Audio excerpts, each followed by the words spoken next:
নমস্কার, শুভ সন্ধ্যা। সবাইকে আনন্দ বসন্ত সমাগমে এই অনুষ্ঠানে বাসন্তিক শুভেচ্ছা জানাই। আজকে আ এমন একজন মানুষকে নিয়ে আমি আড্ডা দেব, গল্প করব, কবিতা শুনবো এবং তার আ কবি জীবনের শুরুর গল্প শুনবো। সেরকম মানুষ আজকে আমার সাথে আছেন। আমার খুব প্রিয় একজন কবি, উত্তরের কবি আ কবি অমিত কুমার দে। সেটা তো সবাই আগে থেকেই জানেন। আর দীর্ঘদিন ধরে আমরা সবাই কোভিড পরিস্থিতির জন্য একটা বড় অনুষ্ঠান করে একত্রিত হওয়ার খুব একটা সম্ভাবনা আজকাল থাকছে না।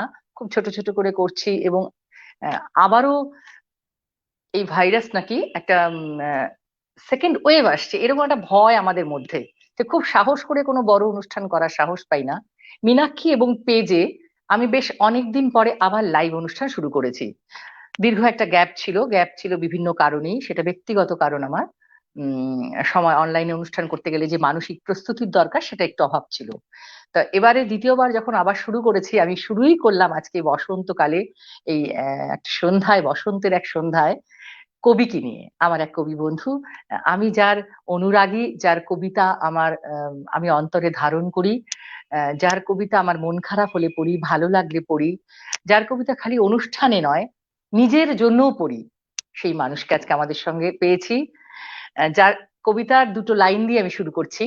প্রাণ ভরিয়ে তৃষা হরিয়ে মোরে আরো আরো দাও প্রাণ। একদিন চা বাগানগুলো বলবে আমাদের কোনো শোক নেই। বৃষ্টি ধোয়া গাছগুলো বলবে আমাদের কোনো মন খারাপ নেই। প্রতিটি বাঁক বাংময় হবে। একদিন চা বাগিচার পাতাগুলো গেয়ে উঠবে সাদ্রী সঙ্গীত। জলছাপ ঘাসগুলো প্রভাতী রোদ ধরে রেখে দেবে আমাদের জন্য। প্রতিটি পল উৎফুল্ল হবে। একদিন দূরের পাহাড় কাছে এসে বলবে খুব ভালো আছি। ঝর্ণার প্রপাত নেপালি ভুটানি লোকগানে মুখর হবে। প্রতিটি মুহূর্ত হবে মোহময়। একদিন দুপাশের জনপদগুলো হাসি মুখে বলবে ভালোই আছি। নাচেনা মানুষগুলো হাত নেড়ে কুশল ছড়িয়ে বলবে ভালো থেকো। একদিন আমরাও খুব ভালো থাকবো। একদিন আমরাও খুব ভালো থাকবো। হ্যাঁ, এই ভালো থাকার গল্প, এই ভালো থাকার কথা যিনি বলতে পারেন তাকে আজকে ডেকে নিচ্ছি মীনাক্ষী এবং পেজে। এই প্রথম আমার পেজে তাকে পেয়ে আমার খুব ভালো লাগছে। আমি ডেকে দিচ্ছি কবি অমিত কুমার দেকে। শুভ সন্ধ্যা। হ্যাঁ, তোমার দিকে তাকিয়েই মনে হচ্ছে একদম দুয়ারে বসন্ত। তো দুয়ারে বসন্ত একদম। এই যে তার প্রায় 3 দশকের বন্ধুত্বের সিঁড়ি বেয়ে একদম একদম আজকে আমরা একসঙ্গে হলাম, এটা অনেক বড় প্রাপ্তি। এটা প্রথম মানে আমি শুভেচ্ছা তোমার প্রাপ্য। একদম আমি কবে থেকে তোমাকে চাইছিলাম, তা আজকে তুমি কথা দিয়েছো, এসেছো, এই জন্য তোমাকে আমার তরফ থেকে অনেক অনেক শ্রদ্ধা, ভালোবাসা। একটা কথা বলি, খুব দুরু বলো। দুরু বুকে, কারণ লাইভ অনুষ্ঠান আমি একটু ভয়ই পাই এত, কিন্তু তোমার ডাক এড়ানো বড় মুশকিল। দেখা যাক কোথায় গিয়ে দাঁড়ায়। আমাদের অনেক দুজনের এই মাঝখানটায় কবিতা থাকবে, অনেক কবিতা অনেক একদম। কবিতা। আর একটা হুম, কথা বলি, কবিতাই হুম, কিন্তু তোমার সাথে আমার দেখা। একদম। কবিতা দিয়েই দেখা, কবিতা দিয়ে একটা ভালোবাসার সম্পর্ক, শ্রদ্ধার সম্পর্ক এবং একটি মঞ্চের অনুষ্ঠানের মধ্য দিয়ে আমরা দুজন দুজনকে দেখেছিলাম প্রথম। এবং ঠিক। সেখানে প্রথম তোমার হাতে যে বইটি আমি উপহার পেয়েছিলাম সেটা আমার পাশেই আছে, আমি পরে দেখাবো। ওখান থেকে আমি কবিতা পড়বো।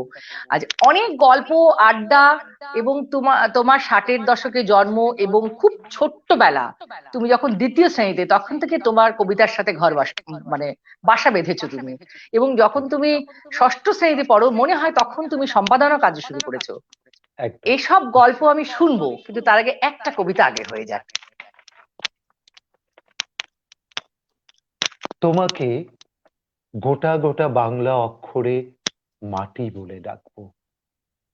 তোমাকে প্রান্তর ভেজানো বাংলা অক্ষরে নদী বলে ডাকবো। তোমাকে নির্ভেজাল মেঘ মাখা বাংলাতেই বৃষ্টি বলে ডাকবো। এসো, বাংলাতেই বলে উঠি ভালোবাসি। তোমাকে বসন্ত সুন্দর বাংলায় শিমুল বলে ডাকবো।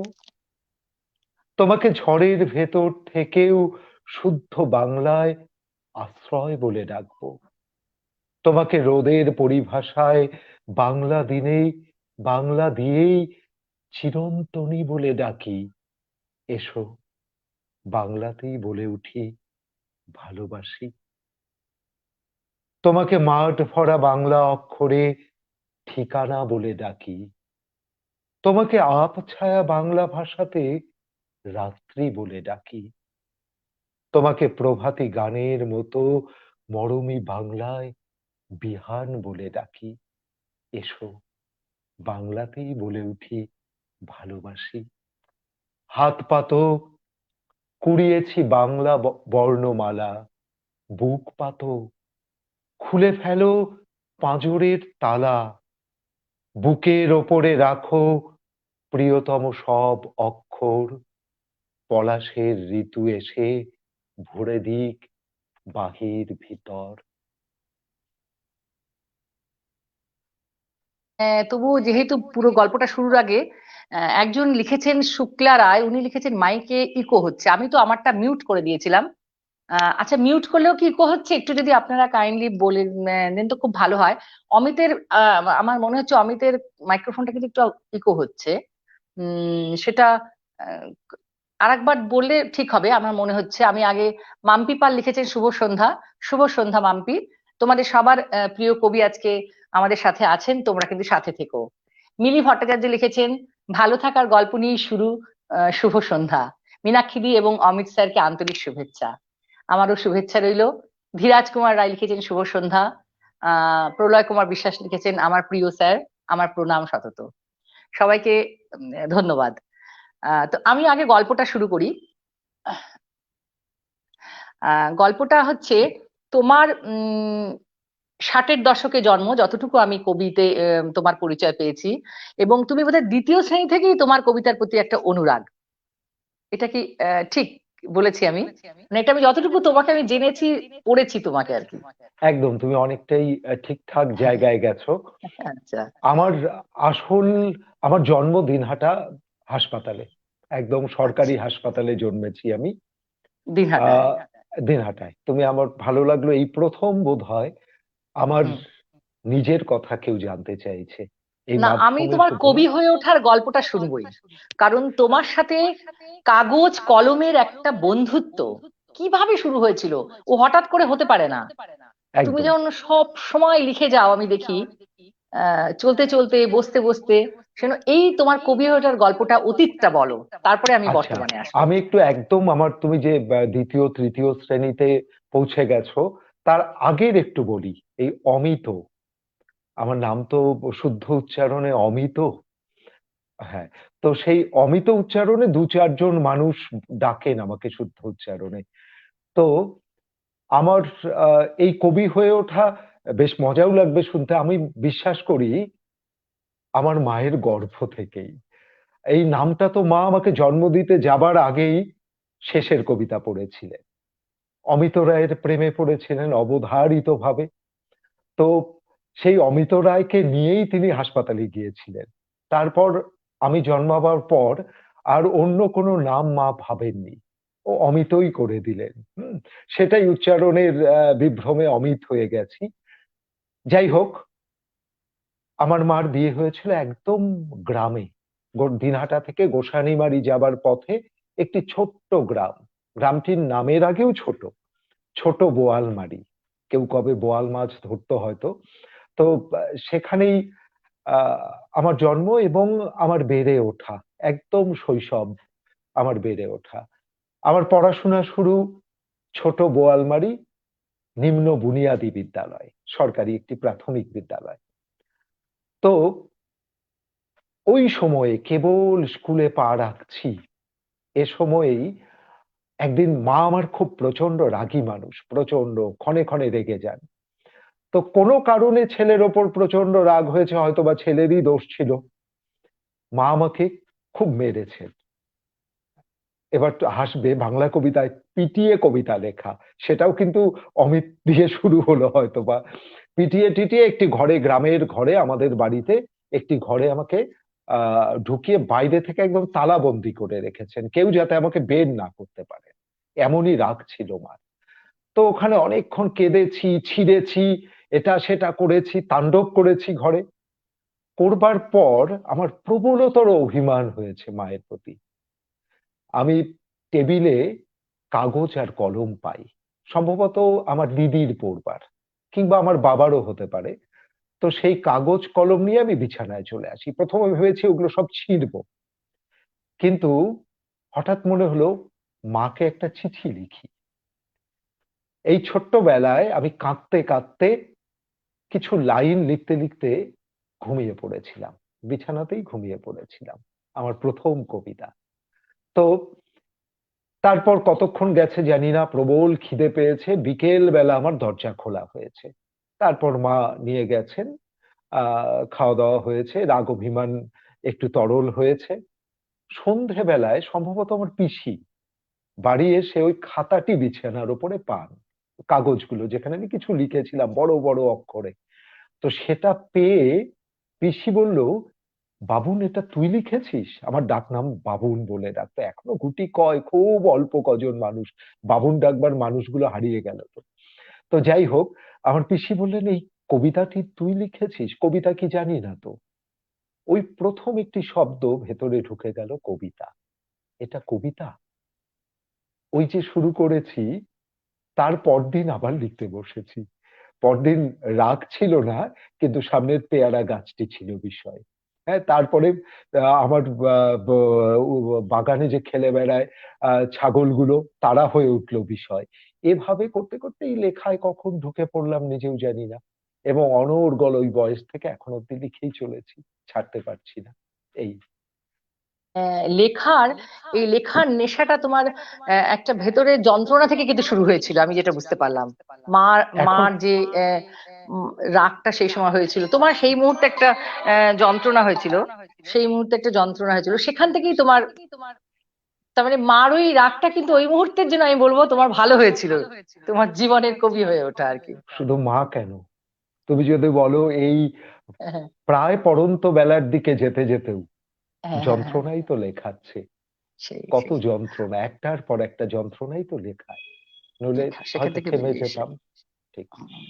তবে সেই ছোট থেকে তোমার লেখা, তোমার কিন্তু তুমি সিক্সে পড়তে আমি তোমার সাথে বা যেখানে বই কোথাও পড়েছি বা কখনো তোমার সাথে গল্প ছলে আমি শুনতে পেরেছি, সিক্সে তুমি সম্পাদনা শুরু করলে। একদম। আমাকে মা গ্রাম থেকে সরিয়ে আনলেন, একদম একটা গাছকে যেমন উপড়ে আনা হয়, হুম, হুম, আমার হুম, দশা ওরকম। আমার বন্ধু হুম, বান্ধব গাছপালা সবকিছু হুম, থেকে আমাকে একটু উপড়ে এনে মা রাখলেন দিনহাটা শহরে, মহকুমা শহর। আমার দাদু ডাক্তার, হুম, খুব নামকরা চিকিৎসক ছিলেন। হুম, তো তার বাড়িটি অনেকটা সেই অস্কার ওয়াইল্ডের স্বার্থপর দৈত্যের বাড়ির মতো। হুম, হুম। বিশাল পাঁচিল চারদিকে, ওই বাড়িতে আমাকে রেখে দিলেন। হুম, আচ্ছা। আর ভর্তি করলেন দিনহাটার শহরের স্কুল, নামকরা একটি স্কুল তখন, এখনো বটে, দিনহাটা গোপালনগর হাই স্কুলে। হ্যাঁ। তো ওখানে আমি একা, যেদিন আমাকে রেখে গেলেন, আমার এখনো আমার অবাক লাগে যে আমাকে কেন একা থাকাটা শুরু হলো। তার কারণ এটা আমার কাছে এখনো প্রশ্ন। একটি কাঠের প্রায় পরিত্যক্ত দোতলা, তার দোতলায় আমি একা, ক্লাস সিক্স এর একটি ছেলে। সে থাকলাম, সে কেবল গ্রাম থেকে এসছে। আমার সঙ্গী ছিল কিছু বন বিড়াল, যারা ছাদের ওপরে থাকতো। আর দুটো ঘর ছিল সেই কাঠের দোতলার উপরে। একটাতে আমি হুম, থাকতাম, আর একটিতে দুপুর বেলায় দাদুর বিশাল বাড়ির চাকর বাকরেরা কেউ কেউ বিশ্রাম নিতেন, ওখানে শুতেন। হুম, হুম, তো সেই হুম। ঘরে মা আমাকে যেদিন প্রথম রেখে গেলেন, সেদিন মা বললেন, মন খারাপ হলে এরা তোর সঙ্গী হবে। আমাকে আচ্ছা। 3টে বই দিয়ে এসেছিলেন। একটি, দুটো রবীন্দ্রনাথের, একটি কাজী নজরুলের। রবীন্দ্রনাথের দুটো বই, প্রথমটি গীতবিতান, যেটা আমার রক্তে ভেসা এখনো। হুম, যেটা আমি সর্বশ্রেষ্ঠ কবিতা হিসেবে এখনো পড়ি, পাঠ করি, শুধু গান শোনা নয়। আরেকটি বই হলো আহ রবীন্দ্রনাথের সঞ্চয়িতা, আর কাজী নজরুলের সঞ্চিতায়। 3টে বই রেখে, তখনও আমি অত পাঠ অভ্যেস তৈরি হয়নি, ওটা রেখে গেলেন। আমি বলল, যখন মন খারাপ হবে এদের পাতা উল্টাস। এই শুরু হলো। এবার আর আমার জন্য মা কয়েকটি ছোটদের পত্রিকা রেখে গেলেন, বেশ কটি। আনন্দমেলা, কিশোর ভারতী, সন্দেশ। রেখে গেলেন। এবার আমার ওই আনন্দ মেলা দেখে খুব ইচ্ছে হলো, আচ্ছা আমি এরকম একটা পত্রিকা বের করতে পারি না? আমি তো বেশ কবছর সেই 2, 3 থেকে শুরু করে এখন অব্দি লিখছি। তো তখন বেশ মনে হচ্ছে আমি একজন প্রবীণ লেখক হয়ে গেছি, এবার আমি সম্পাদনাও করতে পারি। তো ইচ্ছে জাগলো। আহ আমি যে রাস্তা দিয়ে যাই স্কুলে, আমি ওই স্কুলের সময়টাই আমার বাইরে বেরোবার অধিকার ছিল, তাছাড়া ছিল না। আবার স্কুল শেষ হলে আমাকে ওই স্বার্থপর দৈত্যের বাড়িতে ঢুকে পড়তে হতো। তো আমি খুব দেরি করলাম না। পরদিনই আমি, যেদিন ভাবনা এলো, আমি হাঁটতে হাঁটতে ওই স্কুলে যাওয়ার পথে একটি প্রেস ছিল, ছাপাখানা, গীতা প্রেস, দিনহাটায়। সেই গীতা প্রেসে গিয়ে আমি দাঁড়িয়ে রইলাম। ওইটুকু বাচ্চাকে দেখে মালিক, তার অভিজিৎ বাবু, অভিজিৎ দাস সম্ভবত, অভিজিৎ বাবুর খুব মনে হলো যে কি বলতে চায়। আমার এখনো অবাক লাগে, অভিজিৎ বাবু আমাকে ডাকলেন, একটা চেয়ার এগিয়ে দিলেন। সকালবেলা 10টা বাজে, একটি চেয়ার এগিয়ে দিয়ে আমাকে প্রথম কেউ চেয়ারে বসতে বললো, কিন্তু অভিজিৎ বাবু খুব সব মানে বড়দের মতো, বসো, কিছু বলবে মনে হচ্ছে। আমি বললাম আমি একটা পত্রিকা ছাপবো। পত্রিকা ছাপবে? খুব অবাক হলেন, কারণ এরকম প্রস্তাব ওনার কাছে কোনো কালে ওরকম বাচ্চার কাছ থেকে যায়নি। তো তিনি বললেন পত্রিকা ছাপবে, কিরকম পত্রিকা? আমার ব্যাগ থেকে আমি বের করলাম আনন্দমেলা।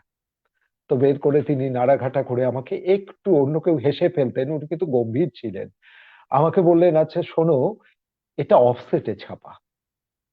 অফসেট এখনো আমাদের উত্তর বাংলায় আসেনি। হুম, আসেনি। আমরা লেটার প্রেসে কাজ করি। আগে তোমাকে বুঝতে হবে কি লেটার প্রেস এবং অফসেটের ফারাক কি, এসো বোঝাই। তোমার তো এখন স্কুল আছে, ফেরার পথে এসো। ফেরার পথে এলাম, তিনি আমাকে ছাপা বোঝানো শুরু করলেন। এটা আমার একটা পরপর কদিন জুড়ে চললো। তারপর বললেন, তুমি লেখা জোগাড় করো, তোমার পত্রিকা আমি বের করে দেব। আমার সেই ষষ্ঠ শ্রেণীর সম্পাদনা, আমার বন্ধুদের লেখালাম, আমার পত্রিকা বেরোলো। তার নামকরণ হলো নবপল্লব, নতুন পাতা। এটাই আমার প্রথম সম্পাদনা।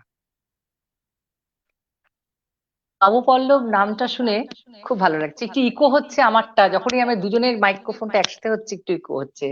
এই তোমার ছোটবেলার গল্প, আমি 1 মিনিট কিছু কমেন্টস পড়বো, প্রচুর কমেন্টস এসছে, একটু কমেন্টস পড়ে নি। কারণ সবার কথা একটু শুনতে হবে।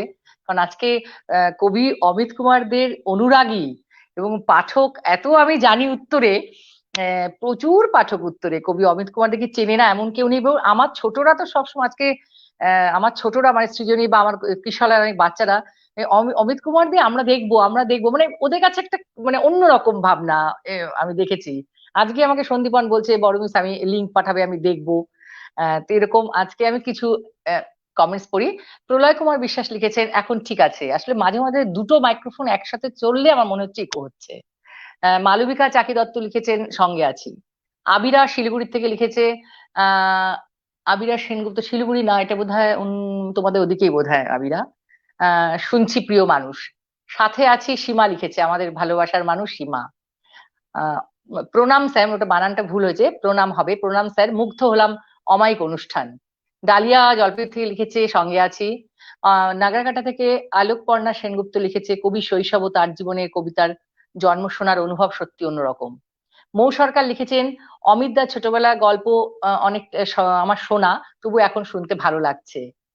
মীনাক্ষী ইকো হচ্ছে, একটু দেখো এখন ঠিক আছে কিনা। ভাগ্যিস মায়ের হাতের মার খেয়ে কবিতা লেখা শুরু হলো, তাই তো আমরা এমন কবিকে পেলাম। এটা মিতালি লিখেছে। আহ মুগ্ধ হলাম, এটা ও লিখেছে আগে আগে। অনেকে আছে কবি আমাদের, চন্দন খান লিখেছেন, আমাদের অধ্যাপক কবি অমিত দা আপনার কবি জীবনের শিক্ষকদের অবদান সম্পর্কে কিছু বলবেন, একটা প্রশ্ন আছে। এটা চন্দন খান লিখেছেন, অমিত দা আপনার এই কবির যে মানে এই যে কবি জীবন যবে থেকে শুরু হয়েছে, আপনার শিক্ষকদের অবদানটা একটু শেয়ার করবেন, উনি জানতে চেয়েছেন। যারা দেখছেন হ্যাঁ, সাথে আমি থাকুন। একটু বলি, চন্দনের এই প্রশ্নটি একদম আমার একদম, হ্যাঁ ভীষণ ভালো হ্যাঁ লাগলো। চন্দন হ্যাঁ। খাঁ আমার খুব পরমাত্মীয়। কারণ আহ, আমার লেখালেখি যখন যেভাবেই প্রকাশ পাক না কেন, আমি টের পাই চন্দন সেটা পড়ছেন। এটা তো অনেক বড় পাওয়া। আমার শিক্ষকদের অবদান সেই ছোটবেলা থেকেই বলতে হয়।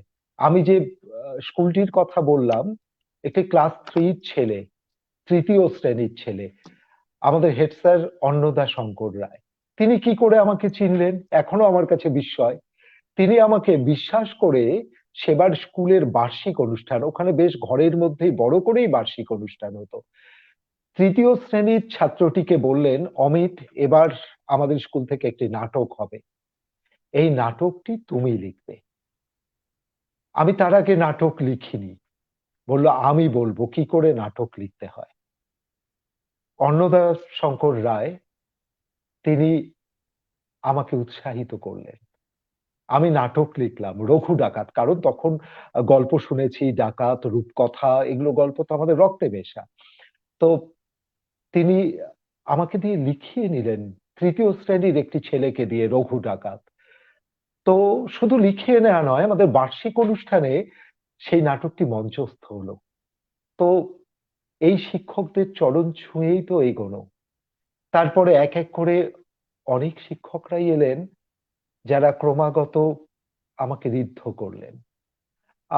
আরেকটু বড় হয়ে ওঠার একজন শিক্ষকের কথা বলি, যার কাছে আমি যখন ইংরেজি অনার্স পড়ছি, ইংরেজি সাম্মানিক পড়ছি, তখন প্রবাদ প্রতিম লেখক অমিয়ভূষণ মজুমদারের পুত্রের কাছে আমি পড়তে যেতাম, অম্লানজ্যোতি মজুমদার। তিনি আমাকে বলতেন, আমার এই যে তুই পড়বি আমার কাছে, তখন তুই সপ্তাহে একদিন করে আমার যে আলমারি গুলো আছে এগুলো মুছে দিবি। খুব আচ্ছা। মজা করে বলতেন যে আলমারি বাহ গুলো বাহ। মুছে দিবি। এবং স্যার এত এত বই কিনতেন, তিনি নেই, আমার জীবনে খুব বড় প্রভাব অম্লানজ্যোতি মজুমদারের। তিনি বলতেন, তুই আসবে, আমার ওটা খুব লোভনীয় ব্যাপার ছিল। আমি তখন যেতাম, তার আলমারি থেকে বইগুলো নামাতাম এবং গোটা দিন জুড়ে মুছে দিতাম। এবং সেই সময় কখনো কখনো আমার তার বইয়ের পাতা উল্টাবার সুযোগ হতো, অনেক বইয়ে ডুবে যেতাম। এবং স্যার অনেক সময় এসে বকাও দিতেন প্রচন্ড। এবং এতে আমার যে কদিন সে কাজটি করেছি, তিনি তার যে পড়ানোর ঘর আমার ছিল, সেখানে বইগুলো গোছাতে গোছাতে আমার সঙ্গে বিশ্ব সাহিত্যের একটা সংযোগ হলো। বাহ। কলেজে অনির্বন্ধু স্যার, অনির্বন্ধু দত্ত ম্যাকবেথ পড়াতেন। ম্যাকবেথ পড়াতে পড়াতে তিনি নিজে কখনো ম্যাকবেথ হয়ে উঠতেন, কখনো লেডি ম্যাকবেথ। ম্যাকবেথের সলিলকি বলতে বলতে স্যার আমাদের কোথায় নিয়ে যেতেন আমি বোঝাতে পারবো না এখনো। স্যারের অনেক কথা হয়তো আমি পরেও স্যারের কথা বলবো। একে অনির্বন্ধু দত্ত স্যার আমাকে বলেছিলেন, এটার অর্থ গোটা জীবন ব্যাপী যে অনুভব করছি। বলতেন যে, শোন, আমি কোচবিহার থেকে আসি, দিনহাটা কলেজে সারাদিন কাজ করে পড়িয়ে আবার ফিরে যাই কোচবিহারে। জানালা দিয়ে আমি প্রতিদিন সূর্যাস্ত দেখি, কিন্তু প্রতিদিনের সূর্যাস্ত আলাদা। আমি তাকিয়ে থাকি, কোনোদিনের সঙ্গে কোনোদিনের সূর্যাস্তের কোনো মিল হয় না। মিল না, আলাদা এটা আলাদা। আমার যে দেখবার চোখকে মনে হয় হ্যাঁ। খুলে দিল। এরকমই টুকরো টুকরো অনেক ঋণী, অনেক অনেক কথা, শিক্ষকদের কথা এলো হ্যাঁ। না নিশ্চয়ই। না, সবসময় শিক্ষকদের অবদান আছে। প্রভাব তো ছাত্রছাত্রীদের উপর খুবই থাকে, এটা আমি বিশ্বাস করি আর কি। আর মীনাক্ষী, আর হুম। সবচেয়ে বড় শিক্ষক তো হন মা। মা সবচেয়ে বড় শিক্ষক হন। তো একদম। আমার সাহিত্যে আসার একটা বড় জায়গা হলো, আমার মা আমাকে, আমি খুব মাঠে ময়দানে ঘুরে বেড়াতাম, তো অনেক গ্রামে টই টই করে ঘুরে বেড়াতাম। হুম হুম হুম হুম হুম তো হুম। মা আটকে রাখবার জন্য খাওয়ার পর দুপুরবেলা আমাকে শুইয়ে গল্পের বই পড়ে শোনাতেন। আমি একটা ছোট্ট জায়গা বলবো, অনেকের হয়তো তেমন অভিজ্ঞতা আছেও, আমি সৌভাগ্যবান আমার হয়েছে। মা একটি বড় বই আমাকে পড়ে শোনাচ্ছেন, আমার খুব একটা মন নেই, জানালা দিয়ে বাইরে চোখ চলে যাচ্ছে, পাখি ডাকছে, গাছ ডাকছে, আমার বন্ধু নিখিল ডাকছে, হ্যাঁ, তো আমার বান্ধবী মিনা ডাকছে। তো এগুলো আমাকে খুব টানছে, তখন ছোট্ট, মার বইয়ের দিকে মন নেই আমার কিছু, কিন্তু মা রোজ কিছুটা করে পড়ছেন। ওই বইটির একটি নির্ধারিত পাতায় এসে একদিন দেখলাম মা হাউ হাউ করে কাঁদছেন, চোখ দিয়ে ক্রমাগত জল পড়ছে।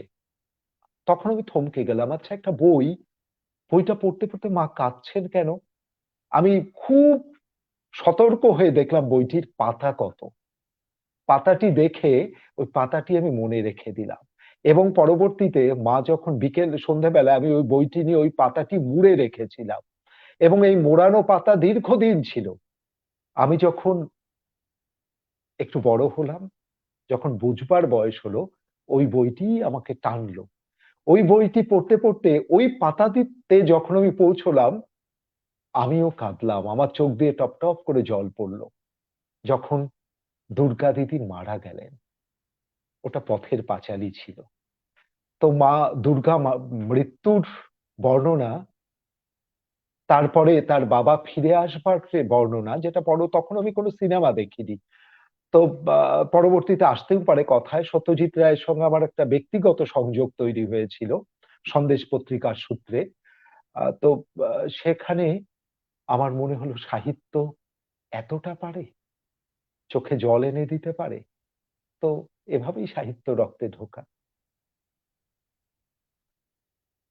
4 দশক ধরে তুমি কবিতা লিখে যাচ্ছ, এটা আমি একটু বলে নিই মিউট করে। নাহলে দুটো একসাথে আমি চালাতে পারছি না মাইক্রোফোনটা। শুক্লা রায়, গল্পের মতো শুনছি স্যার। নন্দিতা পাল লিখেছেন, খুব সুন্দর। সুদীপা দেব লিখেছেন, শুনছি। ধীরাজ কুমার রায় লিখেছেন, মুগ্ধতার সঙ্গে সমৃদ্ধ হয়ে চলেছি স্যার। অসাধারণ, প্রিয় কবির জীবন কথা, ডালিয়া রায়চৌধুরী লিখেছেন। মিলি লিখেছেন, কি আনন্দ নবপল্লব। ওই আপনি পল্লবের কথাটা যখন তুমি বললে আর কি, এটা আমারও খুব পছন্দ হয়েছে। অমিত স্যারকে প্রশ্ন করতে পারি? নিশ্চয়ই সুদীপা, তুমি প্রশ্নটা এখানে রাখো, আমি প্রশ্নটা তুলে ধরবো। আজকে কবি অমিত কুমার, শুধুমাত্র কবি অমিত কুমার ডেকে নিয়ে আমি আজকে মীনাক্ষী এবং পেজে এই বসন্তের এক সন্ধ্যায় বসেছি।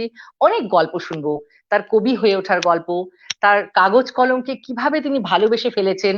4 দশক ধরে তিনি প্রায় কবিতা লিখে যাচ্ছেন। এরপরে যেটাতে আসবো, ডুয়ার্স নিয়ে এত কবিতা, এত লেখা। আমার মনে হয় কারণ আমিও ডুয়ার্সে বড় হয়েছি। ডুয়ার্স আমার মানে বুকের মধ্যে, মানে আমি আমার ডুয়ার্সকে ছেড়ে এক পাও কোথাও ভালো থাকি না, সারা পৃথিবীর যেখানেই যাই। বেড়াতে ভালোবাসি, কিন্তু ডুয়ার্স কেন জানি আমার একটা অন্যখানে। আর সেই ডুয়ার্সকে নিয়ে কবি অমিত কুমার দে কত যে কবিতা আছে, আমি সেটা বোঝাতে পারবো না। আমি পড়তে ভালোবাসি, সবসময় যে আবৃত্তির জন্য করি তা নয়, একান্তে নিজের সাথে পড়তে পড়তে আমি যেমন একসাথে 100, এই বইটা আমি পড়েছি। এখানে যে কত অসাধারণ লেখা আছে, যা আমি মানে এক এক সময় মনে হয় যে এত লেখা যায়। এখানকে ডুয়ার্সের সমস্ত জায়গাকে নিয়ে তিনি লিখেছেন।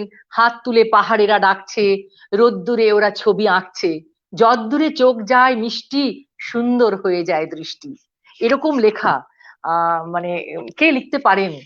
আমি কবিকে প্রথমে আমি অতটা চিনিনি, যেদিন চিনেছি তার আগে থেকেই আমি তার লেখার একটা অনুরাগী হয়ে উঠেছিলাম। যে কিভাবে এই জলদাপাড়া, গরুমারা, প্রত্যেকটা বোধহয় এমন কোনো জায়গা নেই তুমি লেখোনি, আমি দেখতে পেয়েছি। নাগরাকাটা, গরুবাথান, মানে তোমার কি কি ডুয়ার্স একেবারে তোমার এখানটা আমার মনে হয়। ডুয়ার্স নিয়ে লেখাটা একটু বলো। সবুজ দিয়ে আঁকা সেই পাখিটার পাখা, তারই ডানার নির্ভরতায় আমার বেঁচে থাকা। হলুদ ধানের শীষে থাকতে যে চাই মিশে, ঘাস ফুলেদের সঙ্গে হাঁটি, দুঃখ আমার কিসে? নীল আকাশের তলে বল কে কথা বলে, পাহাড় নদী আমার সাথে পা মিলিয়েই চলে। অরণ্যটাও হাসে, নিটোল ভালোবাসে, কার আদরে ঘুমিয়ে পড়ি ডিমা নদীর পাশে। শিশির দিয়ে ছোঁয়া, পা দুটি তার ধোয়া, ওইখানে যে লুটিয়ে পড়ে এমন গেছে খোয়া। চা বাগানের বাঁকে, বন পাখিদের ঝাঁকে, আমার বুকের পাগলটা রোজ মগ্ন হয়ে থাকে। শোকের সঙ্গে আড়ি সত্যি দিতে পারি, ডুয়ার্স যখন শাকিন আমার, আমার বাসা বাড়ি। ডুয়ার্সে আসবো বলেই তো আমার জন্ম।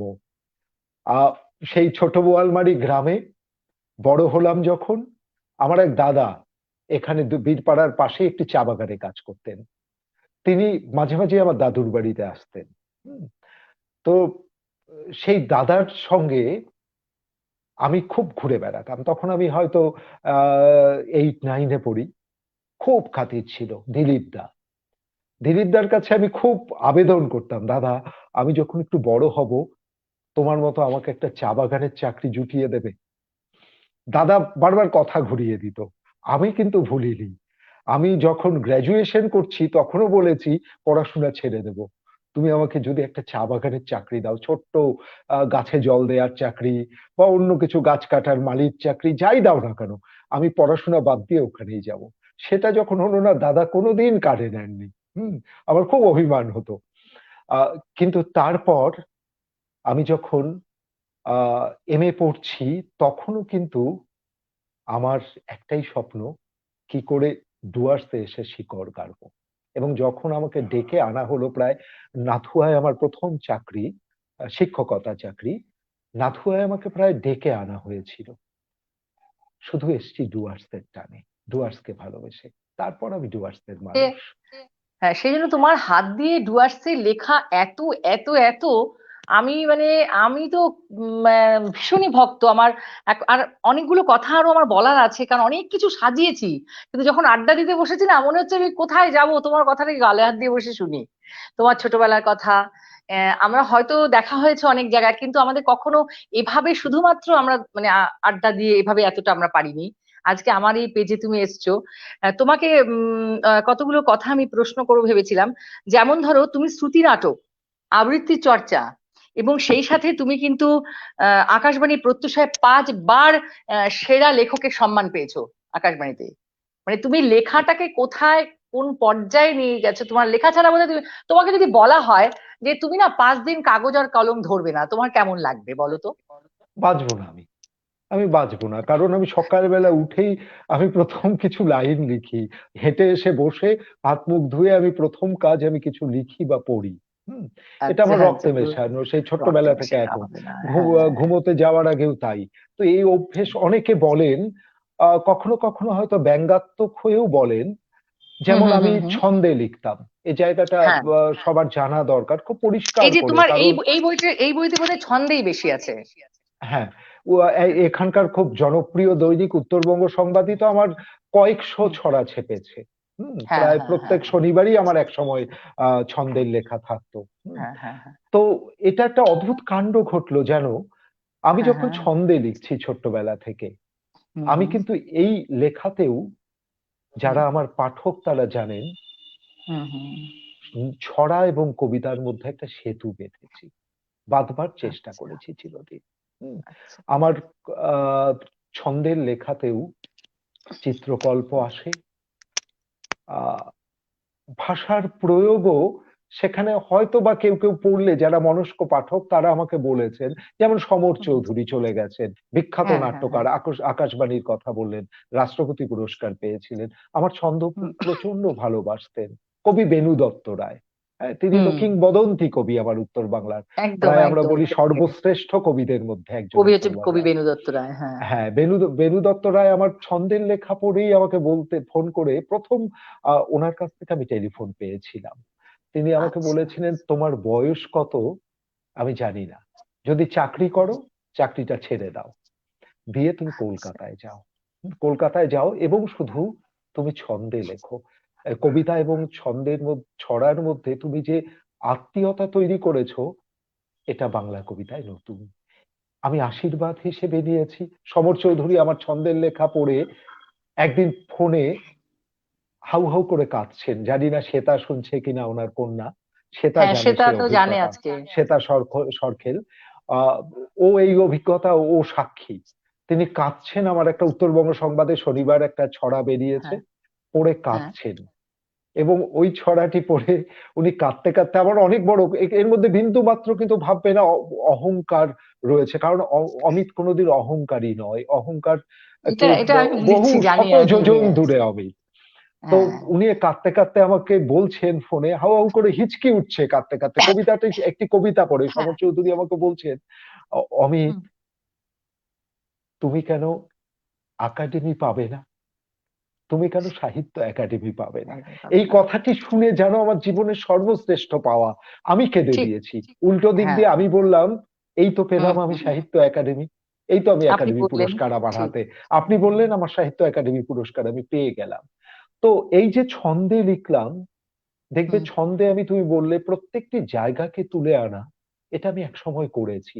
এবং এই করাটা কিন্তু শৌখিন মজদুরি নয়, আমি প্রতিটি জায়গা নিজে গেছি, থেকেছি, মানুষের সঙ্গে মিশেছি, তারপর লিখেছি। কিন্তু নিছক আমি বাইরে থেকে দেখলাম লিখলাম তা হ্যাঁ, হয়নি।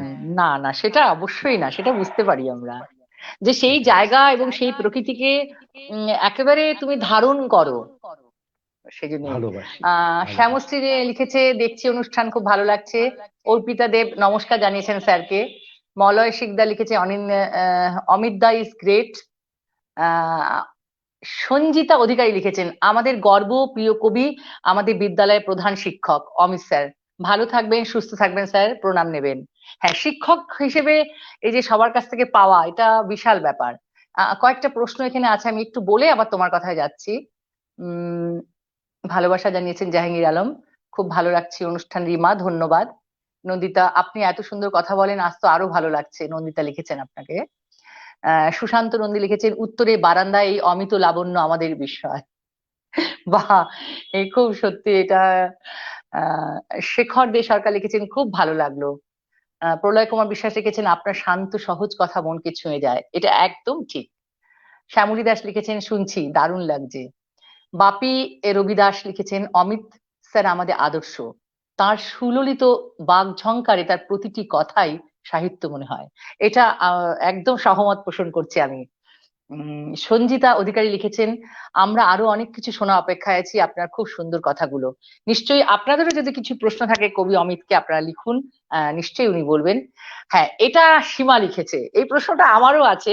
সীমা লিখে দিয়েছে যখন, তখন একটু, আমরা তো ছন্দ এবং ডুয়ার্সে এলাম, এবার হচ্ছে সীমা যে প্রশ্নটা করেছে, কবিদের আমি একটা, কবি জীবনানন্দ লিখেছেন, আহ, তার বনলতা আছে। হ্যাঁ, এই যে একটা কবিদের একজন কাল্পনিক কবি, অথবা কাউকে ভেবেই কবিরা লিখতে পারেন। কবিদের মধ্যে যদি প্রেম, ভালোবাসা, শ্রদ্ধা এগুলো যদি না থাকে, তাহলে তো আর সেটা কাব্য হয়ে বেরোতে পারে না। আহ নীরা আছে সুনীল গাঙ্গুলি, তেমনই আছেন কবি অমিতের রাজেশ্বরী। এই রাজেশ্বরী একেবারেই কাল্পনিক, এটা কিন্তু আমারও প্রশ্ন, এটা একটু শুনে নি, তারপরে যাচ্ছি হচ্ছে রাজেশ্বরীর জন্ম কিভাবে, শুনতে চাই। এটা হচ্ছে সীমার প্রশ্ন। আহ আরো অনেক আছে প্রশ্ন, আমি পরে বলবো। তো রাজেশ্বরী যেমন, আমাদের যেমন বনলতা আমরা জানি, নীরার কথা জানি, বড় বড় কবিদের তো থাকেই, কিন্তু রাজেশ্বরীর জন্মটা কি একেবারে অন্তর থেকে কল্পনায়? বড় কঠিন চাপে সীমা ফেলে দিল না, হতেই পারে। আমার। অমিত, আমার একটা খুব। কথা বলি তোমায়, তুমি হুম। আমার মধ্যে একটা কাব্য পেতে পারো আমি নারী হিসেবে, তুমি আরেকজনের কাছেও পেতে পারো, আরেকজন নারীকে দেখে তার সৃষ্টি একটা হতে পারে, এটা হতেই পারে, এই না হলে বন্ধু, আহ, এটা হতে এই পারে। মুহূর্তে, এই মুহূর্তে তুমিই তো রাজেশ্বরী। একদম এইরকমই। হ্যাঁ, এই মুহূর্তে তো আমি আমাকে রাজেশ্বরী ভাবছি, সীমা তুমি শুনে নাও, এই মুহূর্তে কিন্তু রাজেশ্বরী আমি, কারণ এবং ভাবতে সেটা আমার ভালো লাগছে, এটা আহ, ভাবতে আমার ভালো লাগছে আর কি। আচ্ছা, সীমা রাজেশ্বরী নয়? সীমা, সীমার সীমা গান। নিশ্চয়ই। সীমার গান যখন হয়, সীমা যখন গান গায়, আমি তখন খুব ভক্ত, নিশ্চয়ই তোমার সীমার কাছে। গানের বড় ভক্ত, বড় ভক্ত। সীমা গান গাইলে আমি কোথায় নদীতে ভাসি, ওর সামনে তাহলে বসে গান শোনা একটা অভিজ্ঞতা। একদম, তো সীমা এটা তো, যখন আদেশ এটা খুব, করেছে আমাকে বলতেই হবে। আর এটা খুব স্বাভাবিক। একদম, একদম। তো একদম। রাজেশ্বরী কিভাবে এলো এটা কিন্তু আমার কাছেও একটা বিস্ময়। 2016 সাল, 2016 সালের অক্টোবর মাস, আমি একটা খুব ভালোবেসে, খুব ভালোবেসে, নারীকে ভালোবেসে আমি কতগুলো পংক্তি লিখে ফেললাম, একটু পড়ি। সম্রাজ্ঞী, এই নাও তোমার সাম্রাজ্য, শাসন করো একা একাই, মেঘ মদির হোক তোমার চোখ, ঐশ্বর্য বাড়ুক দিনে দিনে। কত সুন্দর ছায়া গাছ দিয়ে তৈরি করেছো সীমানা প্রাচীর, তোমার ভূগোল নদী, পাহাড় আর উপত্যকা। পাহাড়ে পাথর নেই, নদীতে অথই জল। আমাকে ভালোবেসে নিরুচ্চার অধিকার দাও। আমি তোমার ভূখণ্ডের দেখভাল করি। আমার অনির্বাণ অধিকার আটকাবে সমস্ত অসুখ। মৃত্যু এসে ফিরে যাবে প্রান্ত প্রাচীর থেকে। পৃথিবীর সমস্ত গানের পাখি কোরাসে মেলাবে ঠোঁট। রাজেশ্বরী, এসো আজ উৎসব করি।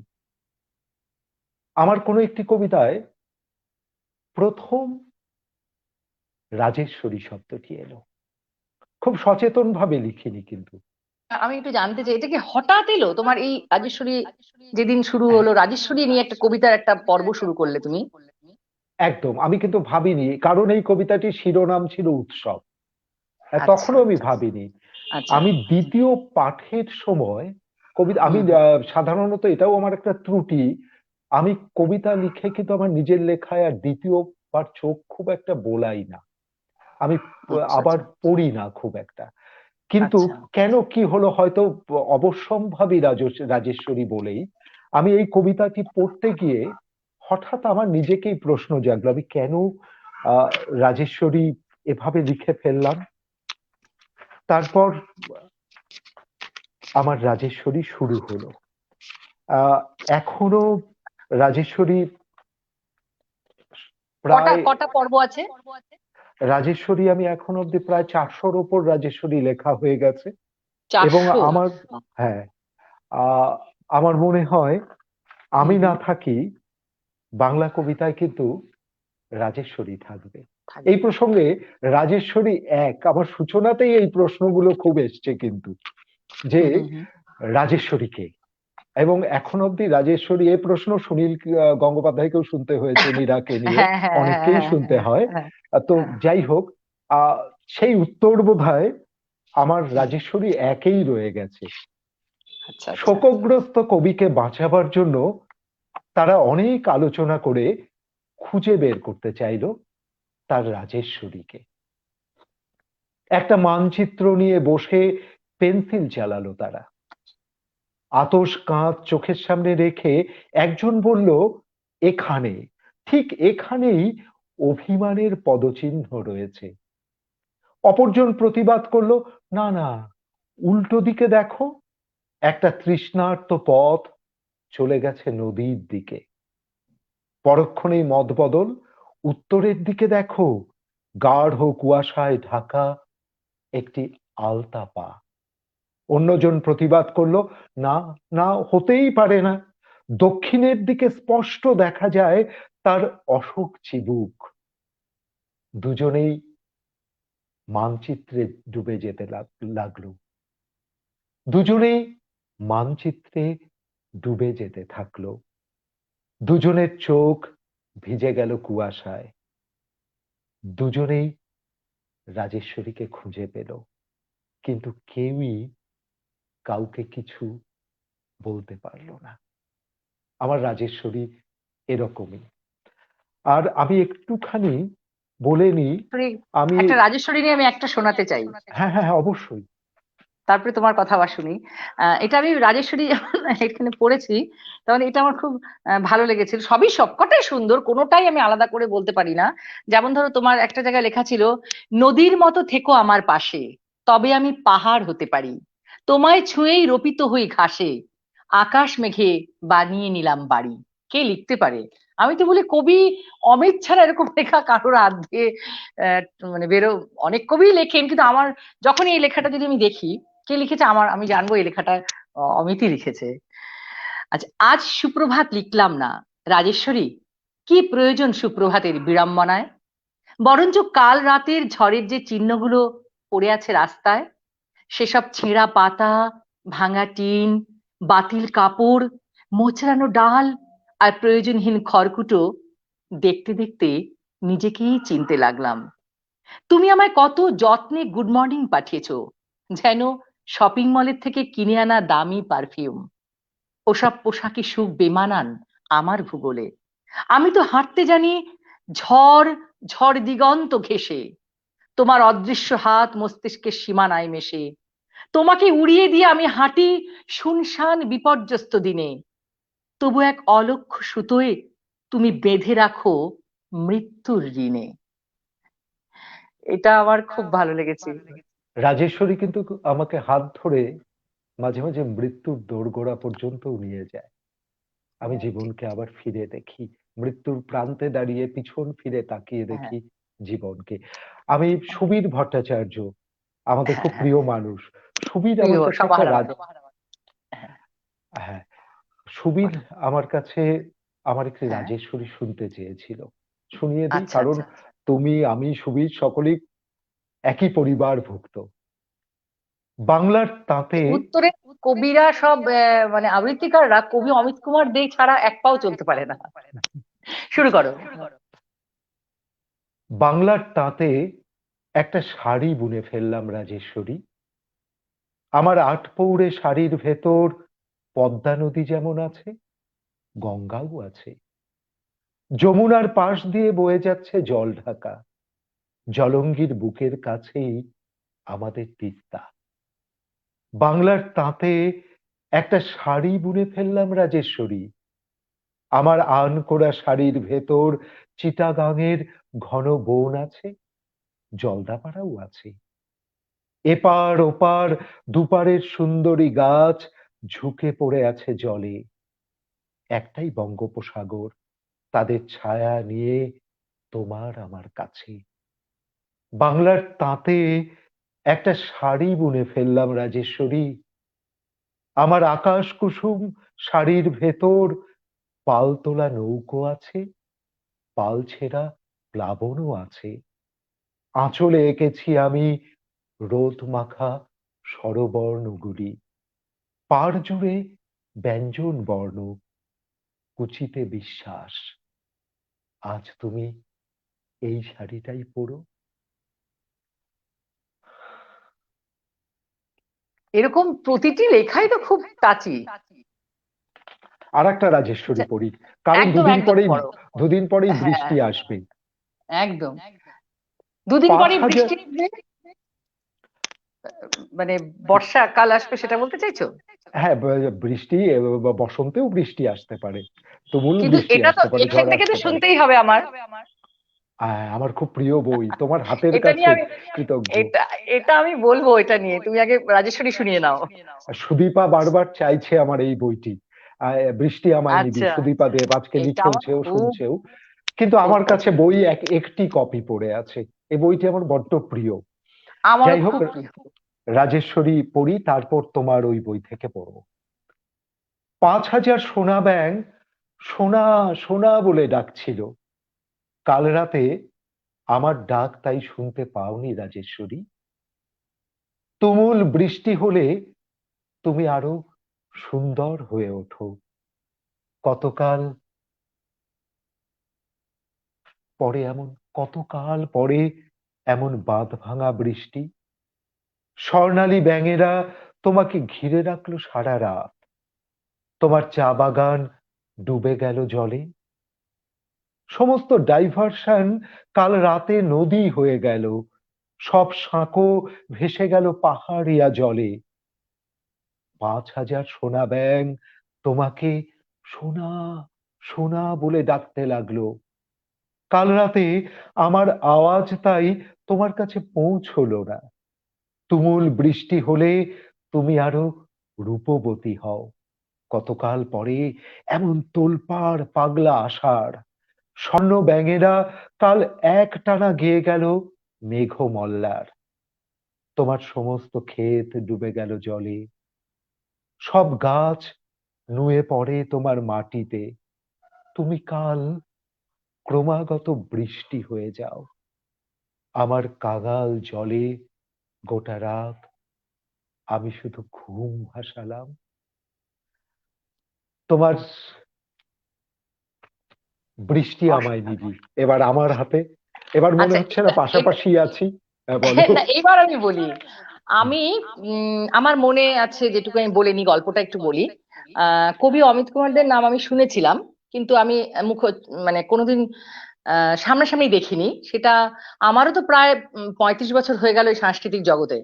কারণ আমার কিশলয়ের যেহেতু মালবাজারে আমি এসেছি প্রায় 82-তে, এবং 87 থেকে আমার মানে নিজের কাজ শুরু হয়েছে। মানে আমার এই সাংস্কৃতিক জীবন, এই স্কুল, এগুলো নিয়ে শুরু হয়েছে 87 থেকে পথ চলা। কোনো এক সময় চালসায় গিয়েছিলাম একটা অনুষ্ঠানে। আমি শুনলাম সেখানে কবি অমিত কুমার দে এবং কবিপত্নী পপি পপি দে দুজনে একটা শ্রুতি নাটক শোনাবে। আমি অমিত এবং পপির সেই শ্রুতি নাটক ওখানে বসে শুনে আমার চোখ দিয়ে জল বেরিয়েছিল। সেই প্রথম আমি দেখলাম অমিত এবং পপিকে। এবং আমি ভাবলাম কবির পাশে যিনি মানে অমিত, পপির গলা অসাধারণ শ্রুতি নাটকে সেদিন আমার লেগেছিল আর কি। এবং আমি কেঁদেছি, কারণ নাটকটি ছিল সম্ভবত 21শে ফেব্রুয়ারি। বসে বসে আমি কেঁদেছিলাম। তো সেদিন আমি দুজনকে মন দিয়ে দেখেছি, আমি সেদিন চিনলাম, জানলাম। এবং নেমে আসার পরে কেউ একজন পরিচয় করিয়ে দিল আমার সাথে। এবং সেদিন কবি অমিত কুমার দে এটা আমার হাতে দিয়েছিলেন তুলে। এটা আমার হাতে দিয়েছিলেন, ওনার হাতেই লেখা আছে সেই দিনে। সেটা আমি সালটা বলে দিচ্ছি। এটা আমার প্রথম পরিচয় আর কি। সেটা সম্ভবত উম 1লা বৈশাখ ছিল, 1410। ইংরাজি কি হবে? 1410 ছিল এটা।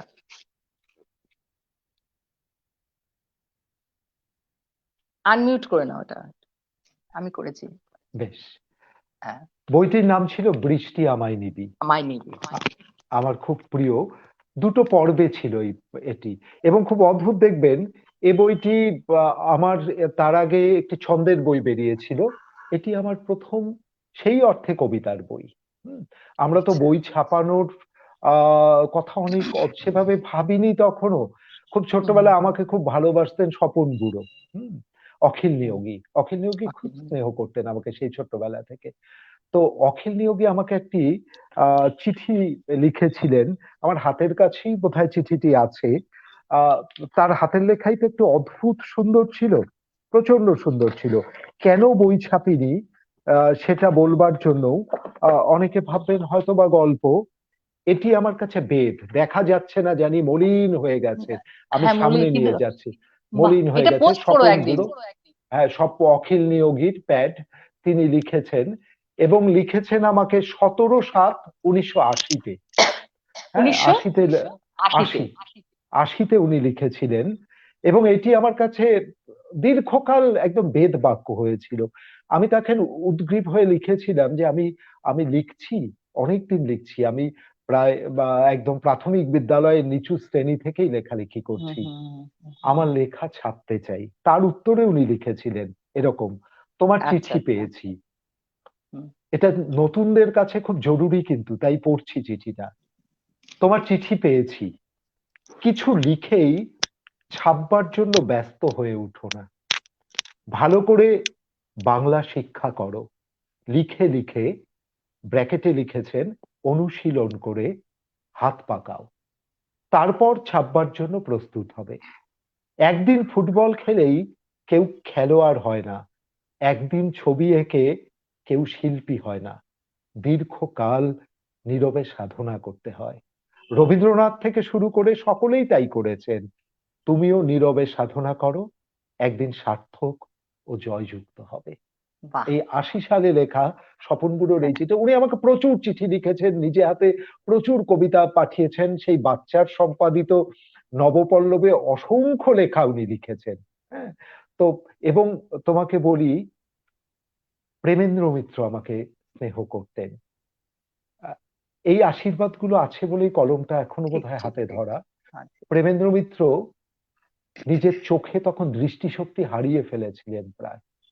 তিনি নিজে হাতে আমার পত্রিকায় লিখেছেন। সত্যজিৎ রায়, আমার তখন, আমি তার সিনেমা দেখিনি, তিনি অত বড় চিত্র পরিচালক জানি না, সত্যজিৎ রায়কে আমি জানতাম প্রফেসর শঙ্কুর স্রষ্টা, ফেলুদার স্রষ্টা, এটাই আমার কাছে তিনি, সেগুলো পড়েছিলাম। পরিচয়। আর সন্দেশের সম্পাদক, সন্দেশে সম্পাদনা করতেন সত্যজিৎ রায়, সম্পাদনায় ছিলেন নলিনী দাস, হুম জীবনানন্দ দাশের আত্মীয়া। তো নলিনীদি ছিলেন আমার খুব আপন, তাকে অনেক কিছু বলা যেত। ছোটবেলা থেকে আমি সন্দেশে লিখি। ঠিক ঠিক ঠিক। আমি তার সূত্রে সত্যজিতের ঠিকানা জোগাড় করে তাকে চিঠি লিখলাম, আমার একটি বিনে পয়সায় বিজ্ঞাপন ছেপে দেবেন সন্দেশে। আমি তখন ক্লাস 6 এর শেষের দিক। তিনি দাবি করেই সত্যজিৎকে লিখলাম। সত্যজিৎ উত্তর লিখলেন আমাকে, ম্যাটার পাঠাও, ছেপে দেব। আমি ম্যাটার পাঠালাম, নবপল্লবের বিজ্ঞাপন। নবপল্লবের বিজ্ঞাপন প্রথম সন্দেশ পত্রিকায় বেরোয়, সত্যজিৎ বের করে দেন। তো যেটা বসতে দিলেই মানুষ শুতে চায়। তো আমার যখন বিজ্ঞাপন বেরোলো, আমার প্রচুর কলকাতায় বন্ধু বান্ধব তৈরি হলো, বান্ধবীও তৈরি হলো। আহ শ্বেতা, শ্বেতা চক্রবর্তী, আমার সাহিত্য জীবনে শ্বেতা চক্রবর্তীকে কখনো অস্বীকার আমি করতে পারবো না। শ্বেতা না থাকলে অমিত তৈরি হতো না। তো যাই হোক, সেটা পৃথক গল্প। তো আহ, আমি আহ, সত্যজিৎকে লিখলাম, আপনার কিছু লিনো কাট আমাকে দেবেন, যে প্রসঙ্গে আমি ওই আগের বইটি বৃষ্টি আমায় নিবি, এই প্রচ্ছদটি কিন্তু তখন তো ডিজিটাল প্রিন্টিং আসেনি, এটা লিনো কাট করে করা একটি কভার। তখন রাবার কেটে কেটে করা হতো প্রচ্ছদ, কয়েকবার ইমপ্রেশন দিতে হতো, দুটো রঙে হতে পারতো, চারটে দশটা, যে রঙেই হোক না কেন, আলাদা আলাদা করে ইমপ্রেশন দিতে হতো, ছাপতে হতো। আমি জানি সন্দেশও তখনও অফসেট হয়নি, সন্দেশেও প্রচুর লিনো কাট সত্যজিৎ নিজে করতেন। অসাধারণ গুণী মানুষ, তো তার লিনো কাটও অসাধারণ, দারুণ শিল্পী। তো তার কাছে আমি দাবি করলাম, আচ্ছা পুরোনো সন্দেশের লিনো কার্ড গুলো আমাকে দেবেন, আমার কভার করব। 6 এর ছেলের দুঃসাহস। সত্যজিৎ, আমি আমি ঢিল ছুঁড়েছি তো, কিন্তু উত্তর এলো, তুমি নলিনীদির সঙ্গে যোগাযোগ করে কলকাতায় এসো, তোমার জন্য অনেক লিনো কার্ড সন্দেশে 1 বস্তা লিনো কার্ড রাখা আছে, তুমি 1 বস্তা লিনো কার্ড নিয়ে যেও, আমার পুরোনো সব লিনো কার্ড। এই আশীর্বাদ মাথায় পড়লো। এবং তারপর বিরাট পাওয়া ভালো। আমি যখন কিশোর বেলায় পৌঁছলাম, বিশপ লেফ্রয় রোডে আমি নিমন্ত্রিত হলাম সত্যজিতের বাড়িতে। সে আমার কাছে এক বিরলতম পাওয়া। আমি তখনও জানিনি, তখন লোকটিকে আমার খুব বড় মনে হয়েছিল দুটো কারণে। একটা হলো দীর্ঘদেহী, আরেকটি হলো অসাধারণ কণ্ঠস্বর, জলদ গম্ভীর কণ্ঠস্বর। মানুষটির আশীর্বাদ পেয়েছিলাম, এটুকুই বলা, এটুকু অর্জন, আর কিছু নয়। এটা তোমার জীবনের অনেকটা পাওয়া। যাই হোক, আচ্ছা, আমি এই কয়েকটা বই থেকে। কমেন্টস পড়ি একটু, হ্যাঁ হ্যাঁ হ্যাঁ, করো একটু করো। পড়ি। সাধনদা লিখেছেন, আমার একটু দেরি হলো, শুনছি এখন শুধু শোনা, কমেন্ট পড়া, অমিতকে প্রণাম। মলয়সিরা লিখেছেন, ইউ আর মাই ইন্সপিরেশন। ভাস্বতীরা লিখেছেন, খুব ভালো লাগছে স্যার। মানে আজকে অমিতের অনেক গল্প পুরনো, এই যেমন সন্দেশের গল্প, সেই সাথে সত্যজিৎ রায়ের সাথে একটা যোগাযোগ হয়েছিল এইভাবে, সেই বয়সে তোমার, মানে এটা আমাদের কাছে স্বপ্নের মতো লাগছে আর কি একদম। ডালিয়া চৌধুরী লিখেছেন, মায়ের হাত ধরে পথের পাঁচালী পড়ার অভিজ্ঞতা মন ছুঁয়ে গেল। ঠিক বলেছো ডালিয়া। প্রলয় কুমার বিশ্বাস লিখেছেন, স্যার যে সহজ মানুষ, এত সহজে আর কাউকে কেমন করে পাই। একদম, সেই জন্য তো আমাদের কাছের মানুষ উনি, অমিত। ফিরোজ রাব্বি লিখেছেন, প্রণাম জানাই স্যার, ভালো থাকবেন, সুস্থ থাকবেন। কেয়া লিখেছে, কেয়া চক্রবর্তী, খুব ভালো লাগছে স্যার, ধন্যবাদ। ডালিয়া লিখেছেন, এমন মানুষের সব কথাই শুনতে চাই, জানতে চাই, নিজেকে সমৃদ্ধ করতে চাই। একদম, আমি না গল্প করতে বসে ডালিয়া অনেক কিছু প্রশ্ন করবো, কিন্তু আমিও খেই হারিয়ে ফেলেছি। কারণ অমিত যখন তার অতীতের গল্প করছে, আমিও চলে গেছি সেই স্বপন বুড়োর কথা, আমারও ছেলেবেলার কথা মনে পড়েছে, কারণ জলঢাকায় যখন ছিলাম, স্বপন বুড়ো, এখন একটা সব পেয়েছির আসর হতো ঝালংয়ে, প্যারেনে হতো। তো আমার দিদিরা করতো, আমরা তাকিয়ে তখন দেখতাম, মানে আমিও অনেকটা অতীতে ছুঁয়ে ছুঁয়ে গেলাম আর কি। দেখেছি কিন্তু মনে নেই সেভাবে আমার, তাকেও আমি দেখেছি। শুক্লা রায়, আমরা ডুয়ার্সে মানুষ নাথুয়ার কাছে ঋণী। আচ্ছা, নাথুয়ার কথা তুমি বলেছো বোধহয় একটা কোন স্কুলের। নারায়ণ চন্দ্র রায় লিখেছেন, খুব ভালো লাগছে, শুরু থেকে দেখছি, ধন্যবাদ, সাথে থাকুন। ধীরাজ কুমার রায় লিখেছেন, ডুয়ার্সে প্রিয় জীবনানন্দ। একদম, এটা কিন্তু ধীরাজের একটা ভীষণ ভালো কমেন্ট। ডুয়ার্সকে কিভাবে ভালোবেসে এগিয়ে নিয়ে যাওয়া যায়, জীবনানন্দই আমাদের কাছে। সুমনা দত্ত ঘোষ লিখেছেন, অমিতদা, অনেক অজানা কথা জানছি, আরো নতুন করে চিনছি। শ্যামশ্রী লিখেছে, অমিতদার কথাগুলো মন্ত্রমুগ্ধের মতো শুনছি মীনাক্ষী দিদি। তোমার প্রতি কৃতজ্ঞ, কত কিছু জানার সুযোগ করে দিলে আজ। না না, আজকে আমি সমৃদ্ধ হচ্ছি অমিতের, আমার পেজে অনুষ্ঠান করছে অমিত, ভাবতেই ভালো লাগছে আর কি। সহজ উঠোনের কথা একজন ডালিয়ে রেখেছে, রবিবার সহজ এটা হবে। সহজ উঠোন নিয়ে আলোচনাটা আমারও ইচ্ছে আছে। শুরুর কথা মুগ্ধতা নিয়ে শুনবো, কথাকারের সহজ সরল ভাষায় বলার গুণে অসাধারণ হয়ে, এটা আর একটু পরে আসছি আমি। সহজ উঠোনের গল্পটা শুনবো। আকাশ পাল চৌধুরী লিখেছেন, ডুয়ার্সের চা বাগিচা, বনভূমি, নদী নালা আর সহজ সরল গ্রাম্য মানুষগুলোকেই আমি রাজেশ্বরীর মধ্যে দেখতে পাই। এটা আমাদের আবৃত্তিকার বাচিক শিল্পী আকাশ পাল চৌধুরী লিখেছেন। আচ্ছা, রিজওয়ান হৃদয়, ও আটলান্টা থেকে দেখছে। রিজওয়ান এই আটলান্টা থেকে রেখেছে, কারণ আটলান্টায় আমার যাওয়ার সুযোগ হয়েছে আমার ছেলের কর্মসূত্রে, এবং সেই সাথে আমি সেবা লাইব্রেরি, সারা আমেরিকাতে একটি মাত্র শুধু বইয়ের জন্য ঘর আছে অমিত, সেটা আমি তোমাকে কি বলবো। আমি মুগ্ধ হয়ে গেছি সেখানকার বাংলা ভাষাভাষী মানুষেরা কিভাবে ব্যস্ততম জীবন থেকে সময় বের করে বাংলার ভাষা, বাংলা কাব্য, বাংলা কবিতা চর্চা করছে। তারা যখন বাংলাদেশে বা ঢাকা থেকে অথবা ইন্ডিয়া থেকে প্লেনে করে শাড়ি জামা কাপড় নিয়ে যায়, সাথে প্রত্যেকে দুটো চারটা করে বই নিয়ে যেত। এইভাবে নিয়ে গিয়ে সেই লাইব্রেরিতে, সেবা লাইব্রেরিতে বই সাজিয়েছে। সারা আমেরিকায় একটি লাইব্রেরি আছে, বাংলা লাইব্রেরি, বাংলা আমি বলছি, অবশ্যই লাইব্রেরি হয়তো প্রচুর আছে বাংলা ভাষার, সেটা রিজওয়ান হৃদয়রা কিন্তু করে। সেখানে আমি গিয়েছি এবং কাব্য এবং চর্চা হয় হতো। তোমার ওই যাওয়ার দিনের স্মৃতি আমার রয়েছে, কিন্তু তোমার সঙ্গে আমার কথা হয়েছিল একদম, এবং ওখানে আমি একটা কথা অবশ্যই হয়েছিল। অ্যাঙ্কারিং করেছিলাম। হ্যাঁ হ্যাঁ, এবং সেখানেও তুমি আমার কবিতা বলেছিলে, কবিতা আমার বলেছি, কবিতার এখানেও লাইন বলেছি আমি। বলেছিলে। আমি এই সেবা লাইব্রেরিতে রিজওয়ানদেরও শুনিয়েছি তোমার কবিতা, তোমার কথা বলেছি আমি ওখানে। এবং এটা আমি ওদের কাছে, রিজওয়ানও এসেছিল আমার পেজে একদিন, তো ও দেখছে মীনাক্ষীরও কবিকে শুভেচ্ছা, খুব ভালো লাগলো, তার সাথে থেকো ভাই। আশ্চর্য মানুষ সিরিজ থেকে শুনতে চাই, এটা সুদীপা দেবের একটা প্রশ্ন, আশ্চর্য মানুষ থেকে। শুভব্রত লিখেছে, স্যার আমাদের শুধু ধূপগুড়ির না, গোটা উত্তরবঙ্গে, গোটা উত্তরবঙ্গ না শুভব্রত, গোটা পশ্চিমবঙ্গের উনি একজন বিশিষ্ট কবি আমি মনে করি। আমাদের এই উত্তর আর এই দক্ষিণ একটা ভাগ করে দেওয়া হয়েছে, যে কোনো কারণেই, একটা মাঝে গঙ্গা নদী বয়ে গেছে বলে কিনা আমি জানি না, এটা এখানে একটা বিতর্কে যাচ্ছি না। একটু ইন্টারাপ্ট হ্যাঁ করব, বলো। তার কারণ একটি, আমার মনে হয় হুম হুম হুম।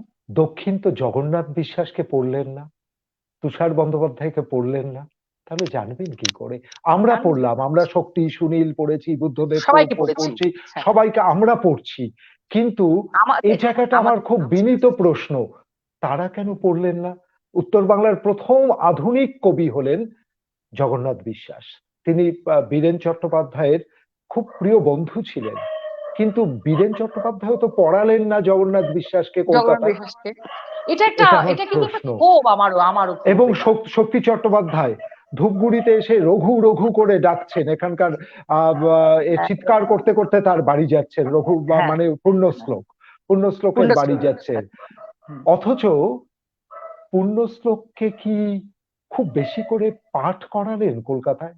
এটা আমার প্রশ্ন। সেই ব্যবধানটা এই জন্যই পাঁচিল কেন? কেটে তুলেছেন। কেন কেন না, এই এটা কি কেন এটা কি প্রশ্নটা? আমাকে একটু বলবে, এটা কি ভৌগোলিক কারণে? আমি বলবো না, এটা ইচ্ছে আমার মনে হয়। একদম ইচ্ছে, ইচ্ছে, আমার ইচ্ছে। মনে হয়েছে এটা ভৌগোলিক এটাই, কারণ নয় এটা। এটাই। আমিও কোনো বিতর্কে যেতে চাইছি না, দিতে চাই না, কিন্তু কিন্তু আমার, তোমার প্রশ্নের সাথে আমি সহমত একদম এটা। হ্যাঁ, নামী প্রকাশন সংস্থা থেকে শ্রেষ্ঠ কবিতা বেরোয়, অনেক নামী হুম। কবিদের অপেক্ষায় থাকেন কবে তার শ্রেষ্ঠ কবিতা বেরোবেন। আমি প্রকাশনার কথা বলছি না। কেন এখনো তুষার বন্দ্যোপাধ্যায়ের শ্রেষ্ঠ কবিতা বের হলো না? বেরোলো না, ঠিক ঠিক। শুধুমাত্র বেনু দত্ত রায় বেরিয়েছে, ওখান থেকে শ্রেষ্ঠ কবিতা শুধুমাত্র উত্তর বাংলার একজনেরই আমি দেখেছি, বেরিয়েছে। বাকিদের কেউ খুঁজলো না, শ্রেষ্ঠ এই কবিতা যে নেই। শুভব্রত সরকার যেটা লিখেছে গোটা উত্তরবঙ্গে, না আমি এটা বলতে রাজি না, গোটা পশ্চিমবঙ্গের একজন শ্রেষ্ঠ কবি বলতে চাই আমরা, আসলে তুলে ধরা হয় না। একদম। এটা ওই যে কোনো বিতর্কে যেতে চাই না, তবুও আমার পেজের মধ্য দিয়ে আমি কথাটা বললাম। সুদীপা দেব লিখেছেন, ধরলা শুকায় ধরলা ভাঙি উপন্যাসের অতলান্তকে আপনার সাথে রিলেট করতে পারি, তবে সরস্বতী কথা জানবো নিশ্চয়ই। এটা ও লিখেছে। প্রতি রবিবার সকালে কবির প্রতিটি কথা মনকে ছুঁয়ে যায়। চন্দন খান লিখেছেন, আমাদের আমাদের কবি আর একজন, এবং উনি বাঁকুড়ার মানুষ। উনি এখন মালবাজার পরিমল মিত্র স্মৃতি মহাবিদ্যালয়ের অধ্যাপক, এবং উনি নিরন্তর কাব্য চর্চা করে যান। আমারও খুব প্রিয় একজন মানুষ কবি চন্দন খান। অসাধারণ মানুষ একজন, চন্দন। হ্যাঁ, একজন কবির যাপন এবং জীবন দর্শন কেমন হওয়া উচিত, এই প্রজন্মের কবিদের অমিতদার কাছ থেকে অনেক কিছু শিক্ষণীয়। এটা চন্দন লিখেছে আর কি। অনেক কমেন্ট, আমি না মানে কি বলবো সবারটা। আচ্ছা, প্রশ্ন দু একটা আছে। কবিতা আর ছড়ার মধ্যে কি কোনো, হ্যাঁ এটা তো অবশ্যই একটু পার্থক্য আছে, এটা কিভাবে আপনি দুটোকে মেলান?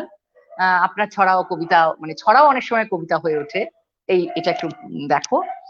আর হ্যাঁ, প্রচুর। আমি আমি কিন্তু ডালিয়া চৌধুরীরও খুব ভক্ত। এত গুণী মানুষ, হ্যাঁ হ্যাঁ, তিনি বসে আজকে একদম একদম। দেখছেন, এটা অনেক বড় পাওয়া। আমার অনেকটা মনে হচ্ছে আমি তোমাকে ওই বলছি 80 জন দেখছেন, এটা কিন্তু আমি দেখতে পাচ্ছি।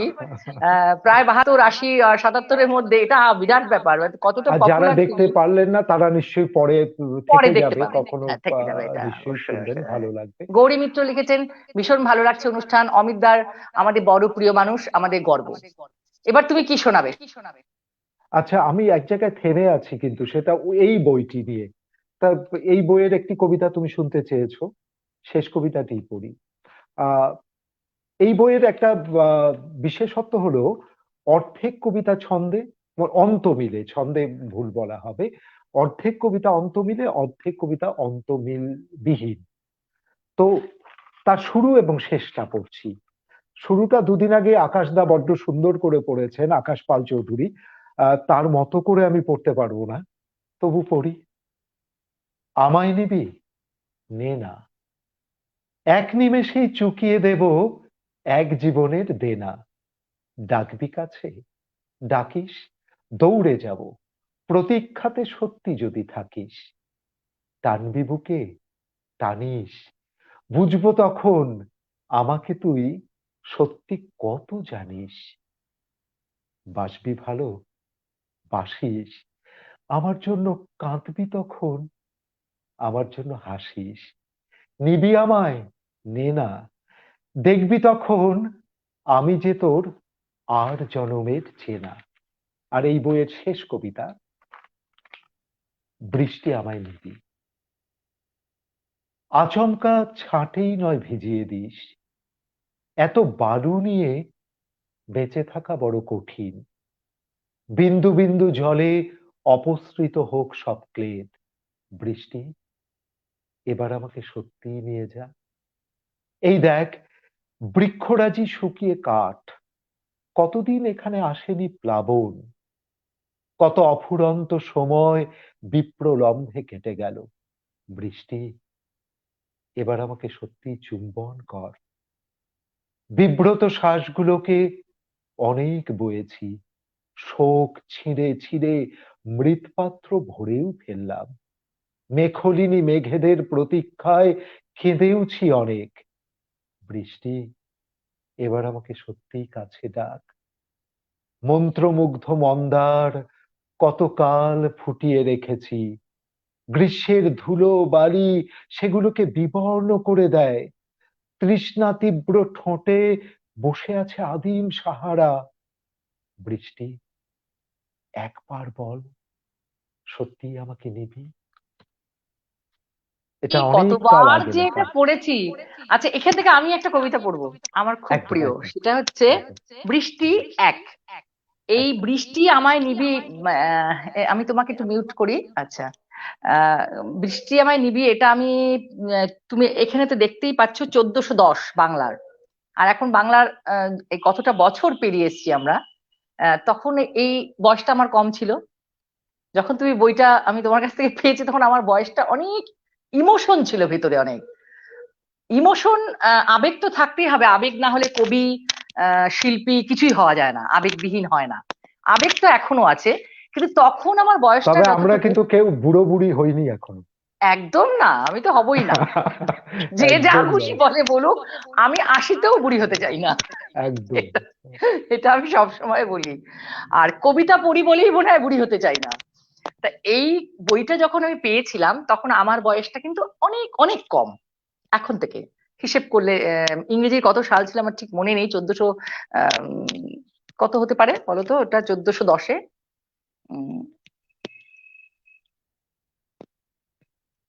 কত। 15 বছর আগে, 15 বছর বাদ দাও, হ্যাঁ আচ্ছা, অনেকটা পথ পেরিয়ে গেছি। 15-16 বছর, তা হ্যাঁ। তখন আমার বয়সটা খুব কম ছিল, তো এই বইটা মাঝে মধ্যে বৃষ্টি হলে পড়তাম। কত ভেতরে ইমোশন, বয়স কম তো তখন, তখন উদাস হয়ে যেতাম, গাছের পাতা দিয়ে বৃষ্টি পড়লে মন খারাপ করতো। তাই এই কবিতাটি আমি খুব পড়তাম পড়তাম, কিন্তু আমি বলছি না এগুলো আমি মঞ্চে যে খুব করেছি, কারণ এই কবিতাগুলো না একান্তে পড়ার জন্য। এবার বৃষ্টি মাথায় নিয়ে একদিন তোমার কাছে যাব, শেষ বর্ষার বৃষ্টি, একগুচ্ছ বেখাপ্পা ফুল তোমার টেবিলে রাখবো, হয়তো ভিজে যাবে তোমার কবিতার খাতা, কিছু কিছু অক্ষর ঝাপসাও হয়ে যেতে পারে, তবু বৃষ্টির ফুল তোমার মনের বৃষ্টির উপর আলগোছে রেখে দেব। আসলে এবার বৃষ্টিকে সঙ্গে নিয়ে তোমার কাছে যেতে চাই, তোমার ভেতরের বৃষ্টিগুলিকে চিনি বলেই ইচ্ছে করে আপাদ মস্তক ভিজে তোমার কাছে পৌঁছে যেতে। দুপুরের নিস্তব্ধ ঘরটায় তোমারই নিজস্ব সবুজ নৈঃশব্দে টপ টপ করে আমার গা থেকে গড়াবে জল, আর সেই অসময়ে বৃষ্টিতে জানি এক সময়ে তুমিও ভিজে যাবে। এই কবিতাগুলো কোথায় মানে নিয়ে যায় মনকে, ইমোশনকে। ইমোশন যেন না হারায় আমাদের ভেতরে। ইমোশন থাকলেই আমরা কিন্তু ভালোবাসতে জানবো, হিংসাটা কম করব আমার মনে হয় আর কি। এই বৃষ্টির এই প্রতিটি কবিতা, তুমি যে শেষ কবিতাটা বললে সেটা তো আমার কাছে একদম মানে চোখ দিয়ে জল বেরোতো, খুব ক্ষোভ হলে দুঃখ হলে তখন ওই লাইনগুলো মানে বেরিয়ে আসতো যে বিব্রত দীর্ঘশ্বাসগুলিকে অনেক বয়েছি, শোক ছিঁড়ে ছিঁড়ে মৃৎপাত্র ভরেও ফেললাম, মেখলিনী মেঘেদের প্রতীক্ষায় কেঁদেওছি অনেক, বৃষ্টি এবার আমাকে সত্যি কাছে ডাক। এই কথাগুলো কি বলবো, আহ আজকে বলতে ভালো লাগছে, কত প্রশ্ন, কিন্তু সব খেই হারিয়ে ফেলছি আমি, কারণ আমি ভীষণ ডুবে যাচ্ছি একটু একটু করে আচ্ছা, কবিতার আমিও মধ্যে। পরে ভুলে যাব।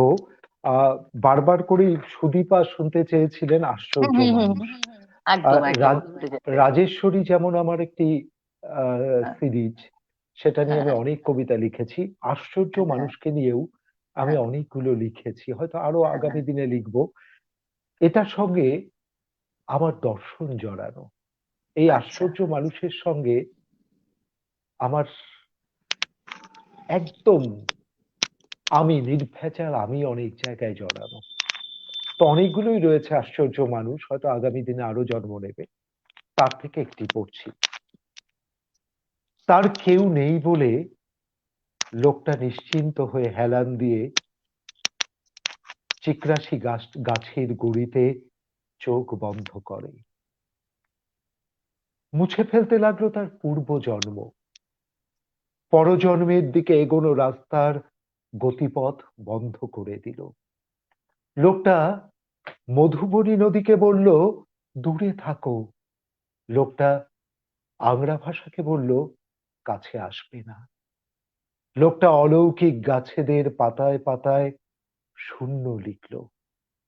প্রচন্ড ঝোড়ো হাওয়া আর বৃষ্টি এসে খানিকক্ষণ থমকে দাঁড়ালো লোকটার সামনে। বৃষ্টিপাত ঘনিষ্ঠ হতে চাইলে লোকটা রুক্ষস্বরে বলে উঠল, আমি তোমাকে চিনি না। মেঘ নেমে আসছিল আকাশ থেকে, লোকটা মানা করলো নামতে, আড্ডা দেবার সময় নেই আমার। লোকটা তার ইচ্ছেগুলোকে বড় বড় শাল পাতায় মুড়ে স্বর্ণলতা দিয়ে বাঁধলো। তারপর একটা গভীর গর্ত খুঁড়ে পুঁতে দিল সব ইচ্ছেদের। আমাদের আমার খুব ভালো লাগছে, আশ্চর্য মানুষ কেউ শুনতে চাইছে। এই উচ্চারণ কিন্তু আজকে আমি পাঠ করতে পারবো এটাও ভাবিনি। আশ্চর্য মানুষ একদম অমিতের ভেতরের ভেতরের অমিত, তারও ভেতরের অমিত। এটা আমার খুব আচ্ছা অবচেতনের অমিত, অমিত, বা হ্যাঁ অচেতনের অমিত। আশ্চর্য মানুষ হয়তো আগামী দিনে আরো নির্মাণ হবে। এর মধ্যে কোনো কথা, এগুলো আমার পাওয়া কথা, বুঝলে, এগুলো আমার কোনো বানানো কথা নয়। তো আমার ভালো লাগলো সুদীপা। আমার কৃতজ্ঞতা জানিয়ে আশ্চর্য মানুষ পড়তে বলেছো, অনেকে ডুয়ার্স পড়তে বলছেন, রাজেশ্বরী হ্যাঁ বলছেন, হ্যাঁ হ্যাঁ হ্যাঁ। কিন্তু আরো এটা কিছু আছে, আরো কিছু অনেক আবদার আছে, আমি পড়ছি। শ্যামল আচ্ছা। সেনগুপ্ত লিখেছেন, শ্যামলী সেনগুপ্ত, বাহ, মীনাক্ষীর কণ্ঠে বৃষ্টি ঝরলো। আসলে অমিতের কবিতা আমি স্নান করি। এবার হচ্ছে একটা একটা উত্তর দাও অমিত, এটা তোমার পরিচিত, দেখো যাদবচন্দ্র রায় দুজনকেই ধন্যবাদ। অমিত বাবুকে হ্যাঁ, চিনি, হ্যাঁ, উপস্থাপিকার পরিচয় জানতে চাই, এটা একদম অমিত দিয়ে একদম নিশ্চিত। একদম। আর এটা আমি বলবো, আমি খুব না, এটা মীনাক্ষী তোমার ঘোষ। পরিচিত তো, প্রশ্ন করেছে উনি। একদম ঠিক। জবাব বাবু, আপনি এই প্রশ্নটা করার জন্য আমার কৃতজ্ঞতা জানবেন। কারণ আমি ভুলে গিয়েছিলাম, আজকে আমার এটা ঠিক হয়নি যে না, আজকে ওকে আমি উনি চেনেন না আমাকে। সঞ্চারিকা ভেবে রেখেছি। তা নয়, ও নিজেই একটা ইনস্টিটিউশন। একদম, হীরা। মীনাক্ষী ঘোষ নিজেই একটি প্রতিষ্ঠান। আজকে ওর সঙ্গে ধন্যবাদ আমার আমার। মুখোমুখি হয়তো অনেকদিন পরে হয়েছি, কিন্তু প্রায় 3 দশক মীনাক্ষীর প্রেমে আমি হাবুডুবু খাই। আচ্ছা তো আচ্ছা, তার এটা কাজের আমার প্রেমে পাওয়া। হাবুডুবু খাই। কাজের প্রেমে আর একদম। একদম ওর কাজের প্রেমে আমার যে কি আমি যেমন শ্রদ্ধা কবিতার ছিল প্রেমে। যদি। একদম। মীনাক্ষী অসামান্য বাচিক শিল্পী, এটা না। এবং কখনো কখনো আমাকে অবাক করে ও কোনটায় বেশি এগিয়ে, বাচিক শিল্পী নাকি সংগঠক। এতগুলো মানুষকে নিয়ে মীনাক্ষী কি করে কাজ করে চলে, এটা আমার কাছে একটা বিস্ময়। মীনাক্ষীর আরেকটি দিক আমাকে বিস্মিত করে, অনেক যন্ত্রণার মধ্যে মীনাক্ষী হাসতে জানে, অন্যদের আনন্দ দিতে জানে। আমি জানি মীনাক্ষীর এই হাসির আড়ালে অনেক হ্যাঁ, জল রয়েছে, কিন্তু একদম থাকেই, সেগুলোকে মানুষ তো না, বলো। মানুষ মাত্র থাকে, কিন্তু হ্যাঁ, মীনাক্ষীরটা আমি ব্যক্তিগতভাবেও হ্যাঁ, জানি। তার এত পরিশ্রম, এত জনকে মানুষকে সামলে চলার অনেক হ্যাঁ। করুণ কিছু থাকে, কিন্তু মীনাক্ষী সেগুলো সামলে হাসাতে জানে। সবসময় বসন্ত ছুঁয়ে থাকা আমাদের মীনাক্ষী একদম। ঘোষ। আজকের এই বাসন্তর সন্ধ্যায় আমার সাথে কবি অমিত কুমার দে যে আড্ডা দিচ্ছে, গল্প করছে, তার জীবনের কথা বলছে, এবং প্রচুর মানুষ দেখছেন। আমি আমিও পরিচিত হচ্ছে অনেকের কাছে, তোমার মাধ্যমে আমি অনেককে দেখতে পাচ্ছি, পরিচয় হচ্ছে, এটাও তো আমার পাওয়া, বলো। অমিত দা, তোমার বাউল কবিতাটা যদি শোনাও। দীপঙ্কর দত্ত বা লিখেছেন। বাউলকে এখন খুঁজে পাবো, এটা একটা বিপদ, আমি কবিতা খুঁজে পাওয়াটা। হ্যাঁ, অনেক কবিতা দীপঙ্কর না। রইলো, আবার পরে যখন পড়বো আচ্ছা। নিশ্চয়ই বাউল আসবে, কিন্তু আমার হ্যাঁ, মধ্যে বাউল পেয়ে যাবে খুঁজে।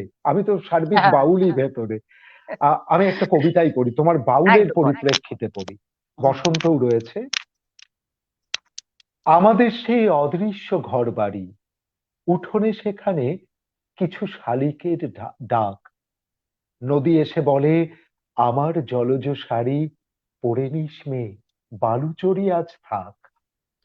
আমাদের সেই গ্রামীণ খড়ের বাসা, আঙিনা মানেই দোয়েল পাখির শিস, রোদ আর ছায়া বেঁচে থাকবার ভাষা। বাতাসেরা বলে, আমাকেও ডেকে নিস। আমাদের সেই দরজা জানালাগুলি অলক্ষ্যে দোলে মাধবীলতার বেড়া, সবখানে ঘোরে যামিনী রায়ের তুলি। তোমাকে ঘিরেছি, আমিও তোমাতে ঘেরা। পুরনো পুরনো শান্ত শব্দ নিয়ে মাটির ওপরে দিচ্ছ গোবর ছড়া, ধানের শীষের বাক্যগুচ্ছ দিয়ে তাঁতের আঁচলে আমার নামটি গড়া। আমাদের কোনো টাকা কড়ি টড়ি নেই, টপটাতে নেই মানি প্ল্যান্টের চারা। হিসেবের খাতা মার্চ মাস এলো যেই, আমাদের নেই সেই হিসেবের তারা।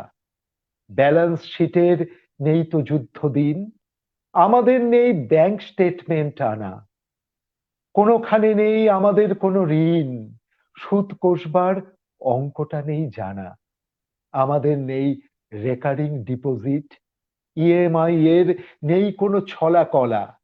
কোথাও কখনো দেয়ালে ঠেকে না পিঠ, ম্যাচুরিটি ভ্যালু কম হয়ে গেলে জলা।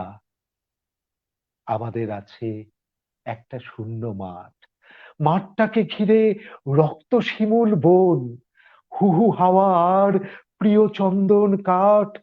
আমাদের আছে শত পলাশের দিন, আমাদের আছে সেই পুরাতন দিঘি, দিঘিটার সেই শ্যাওলা জমানো ঘাট। তোমার একটি পিতল কলসি সেই, তার পাশে রাখা আমার রাজ্যপাট। আমাদের আছে মন খারাপের হাওয়া, বসন্ত রোগে এখনো জর্জরিত, এখনো পলাশ আমাদেরই সম্পদ, এখনো আমরা মুকুলের ঘ্রাণে মৃত। আমাদের আছে ধুলো ওড়ানোর ঋতু, পথ ঢেকে দেওয়া শূন্য শূন্য দিন। আমাদের কাছে বাঁক নেওয়া মানে প্রেম, রহস্য ঘন অযুত নিযুত দিন। আমাদের আছে অষ্টপ্রহর গান, শেষ প্রহরের তোলপাড় পদাবলী, শিখলের বলে আকুলি বিকুলি প্রাণ। আমাদেরই আছে অপেক্ষা নামে গলি, আমাদেরই আছে অপেক্ষা নামে গলি। অসাধারণ, অসাধারণ। মানে শুনতে মানে মনে হয় মনে বসে বসে রাতে অনেকটা সময় ধরে শুনি, কিন্তু 9টা 20 ওরে বাবা, অনেকটা। 9টা বেজে গেছে, এবার না, থামতে আরো হবে। কিছু আছে, আমার কটা কথা আছে, সেটা আমি শেষ হ্যাঁ। করি। কারণ এত কমেন্টস আমি আসলে শ্যামল সেনগুপ্ত লিখেছেন, শ্যামলী খুব ভালো বলেছেন আপনি জগন্নাথ বিশ্বাস, তুষার বন্দ্যোপাধ্যায় এবং পূর্ণ শ্লোকদার সম্পর্কে। এরকম আমি যারা দেখছেন আমি তাদেরকে একটা অনুরোধ করছি, স্ক্রিনে আমি প্রচুর কমেন্টস বক্সে প্রচুর কমেন্টস আসছে আমি দেখতে পাচ্ছি, কিন্তু কিছুতে স্ক্রিনে সবাইকে আমার নিয়ে আসতে পারছি না। আপনারা কিন্তু কিচ্ছু ভাববেন না, আমি যতটা সম্ভব স্ক্রিনে কমেন্টস গুলো দিয়ে দিচ্ছি। প্রলয় কুমার বিশ্বাস স্যার একজন সফল কর্মবীর সাহিত্য সাধক, এতটা পাংচুয়াল মানুষ কথায় বোঝাতে পারবো না। স্যারের অনেক অনুরাগী এখানে দেখছেন। শুভ্রা বণিক মানে আমার ছাত্র, সন্দীপনের মা, সন্দীপন লিখেছে খুব ভালো লাগছে বড় মিস, স্যারকে আমার প্রণাম। স্যারের সাথে আমার কিশলায় দেখা হয়েছিল, একবার কিশলায় এসেছিলেন, ও দেখেছে। আহ রিজওয়ান আহমেদ লিখেছেন খুব ভালো লাগছে স্যার, অনেক কিছু জানতে পারছি। বিজয়া সরকার লিখেছেন সত্যি অতুলনীয়। অনিমেষ দাস, প্রণাম নেবেন, আপনার কথাগুলো শুনতে শুনতে ইচ্ছে করে, আরো আরো শুনতে চাই। আরেকদিন আসতে হবে, মনে হচ্ছে একদিনে হবে না, আমার 2টো পর্ব করতে হবে। অনবদ্য অনুষ্ঠান, মুগ্ধ হয়ে শুনছি। মিলি ভট্টাচার্য লিখেছেন মন্তব্য করতে ইচ্ছে করছে না, শুনি, শুধু শুনেই যাই। লিপিকা নন্দী, ঐতিহাসিক এই সাক্ষাৎকার। হ্যাঁ, অনেক অজানা মানে কথা আজকে শুনলাম, যা সবাই হয়তো জানতাম না আমরা। রুমা দাস দে লিখেছেন খুব ভালো লাগছে। কাকলি পালো আছেন আমাদের সাথে, আমার বন্ধু নুপুর আছে, সাথে আছি। আহ এবার এই প্রশ্নটা দেখো। আহ আচ্ছা, সহজ উঠোন। এবার এই খুব পয়েন্টে তুমি মানে এই 2020-তে সহজ উঠোনটা এই অনলাইন সাহিত্য পত্রিকা শুরু করা, এবং 2020 মার্চে থেকে হঠাৎ করে কোভিড পরিস্থিতির জন্য আমরা যে রুদ্ধ দ্বারের মধ্যে চলে গেলাম। তোমার এই অনলাইনের ব্যাপারগুলো কেমন লাগছে, পত্রিকা থেকে অনলাইন, বইয়ের এবার থেকে খুব অনলাইন, এটা বলো। সহজ উঠোন তো আমার খুব প্রিয় একটি পরিবার তৈরি করা, কিন্তু মাঝে মাঝে মনে হয় সহজ উঠোন, এই যে এখানে সুদীপার একটি লেখা দেখছি, প্রশ্ন কেন এই পক্ষপাতিত্ব শব্দটা এলো, এটা আমার কাছে খুব বিস্ময়। কারণ একদম অন্তর থেকে অমিত এমন একটি মানুষ, এটা বলতে কোনো অহংকার নিয়ে নয়, তার মধ্যে কণা মাত্র এই শব্দটি কোথাও নেই। সহজ উঠোন একটা পরিবার আমি তৈরি করলাম, এবং অনেকে যারা নতুন লিখছেন এখন, অনেকেই আমাকে চিনছেন, আমার মজাও লাগে। সেদিন আমি লিটল ম্যাগাজিন মেলায় যখন গেলাম, অনেকে আমাকে বলছেন সহজ উঠোনের অমিত। হুম। এবং তার আগেরটি হয়তো তারা জানেননি, তার আগের প্রায় 39 বছরের অমিত। সহজ উঠোন তার মানে 1 বছরে এতটা মানুষের কাছে গেছে, আমি ভাবতে পারিনি। আমি ভেবেছি শখানেক মানুষ খুব আন্তরিক ভাবে যারা সাহিত্য চর্চা করেন, আমরা একসঙ্গে কিছু সাহিত্য চর্চা করব। কিন্তু এই মুহূর্তে সহজ উঠোন 3 সহস্রাধিক অ্যাক্টিভ মেম্বার রয়েছেন, যারা পড়েন। এবং অন্যান্য অনেক গ্রুপের থেকে আমি একটু, কোনো গ্রুপকে আমি ছোট করছি না, তারা খুব ভালো কাজ করছেন, কিন্তু সহজ উঠোন তার চরিত্রে আলাদা হয়েছে। এখানে একদম সৎ শুদ্ধ সাহিত্যের কাজ আমরা করছি। সাহিত্য মানুষের থেকে অনেক দূরে চলে গেছিল। অনলাইনে লেখা, এটা নিয়ে অনেক বিতর্ক হয় যে অনলাইনে লেখা ঠিক কি ঠিক নয়, ফেসবুকে কবিতা দেয়া ঠিক কি ঠিক নয়। একদম আমার সহজ ফিলিং, ভালো লেখা যে কোনো মাধ্যমেই ভালো, খারাপ লেখা যে কোনো মাধ্যমেই খারাপ, যে কোনো যে কোনো শিল্পের ক্ষেত্রেই তাই। তো কোনো বিরোধ নেই, কিন্তু কোনো মাধ্যমে প্রকাশ, আর তো যত আধুনিক হবে প্রকাশের মাধ্যম আধুনিক হবে, এটা বাধ্য, নতুবা এত সুন্দর করে আমরা বসতে পারতাম না। সহজ উঠোন আমি শুরু করলাম আমার চিকরাশির একটু অনুষঙ্গ হিসেবে। চিকরাশি যারা পড়েছেন বিগত সংখ্যাগুলি, 1910 সালে আমার সম্পাদিত গবেষণামূলক কাগজ চিকরাশি বেরোয়। এবং এই 11 বছরে চিকরাশি কাজ করতে চেয়েছে, পেরেওছে হয়তো। কারণ আমি সবসময় বলি অজিতেশ ভট্টাচার্যের পা ছুঁয়ে কাজ শুরু করেছি, সমীর চট্টোপাধ্যায়দের পা ছুঁয়ে কাজ শুরু করেছি, যারা চিনিয়েছেন লিটল ম্যাক এমন হওয়া উচিত। সেই কাজটা করতে গিয়ে আমি আমার উত্তর বাংলাকে বেছে নিলাম। জগন্নাথ বিশ্বাসের উপর কাজ করলাম, চোমং লামা, তুষার বন্দ্যোপাধ্যায়, বেনু দত্ত রায়, সমর চৌধুরী, গৌরীশঙ্কর ভট্টাচার্য, উত্তরবঙ্গের গবেষকদের নিয়ে আলাদা কাজ, এরকম পরপর করে গেলাম। হঠাৎ করে লকডাউন প্রেসেরও ছাপ বন্ধ করে দিল, আমি ছাপতে পারছি না। কিন্তু এভাবে বসে থাকতে পারছি না তো, কারণ কাজে থাকি, কাজের মানুষ কিনা জানি না, কিন্তু কাজে থাকি। এবার সহজ উঠোন, আমি সেই জন্য এই মাধ্যমটাকে বেছে নিলাম। চিকরাশি যেমন গবেষণামূলক, আমি চাইলাম সহজ উঠোনকে করব মৌলিক সাহিত্য চর্চার একটি জায়গা। এবং এখন তো 40 বছর লেখবার পর একটু তো কারো কারো থেকে একটু বয়োজ্যেষ্ঠ হয়েছি। আমার মনে হয়েছে আমার তরুণদের অনেকেই সঠিক কথাটা বলেন না, যে সাহিত্য চর্চাটা এমনটা হওয়া দরকার, সময় এসছে। সাহিত্য মানেই মানুষের থেকে দূরে সরিয়ে নেওয়া নয়।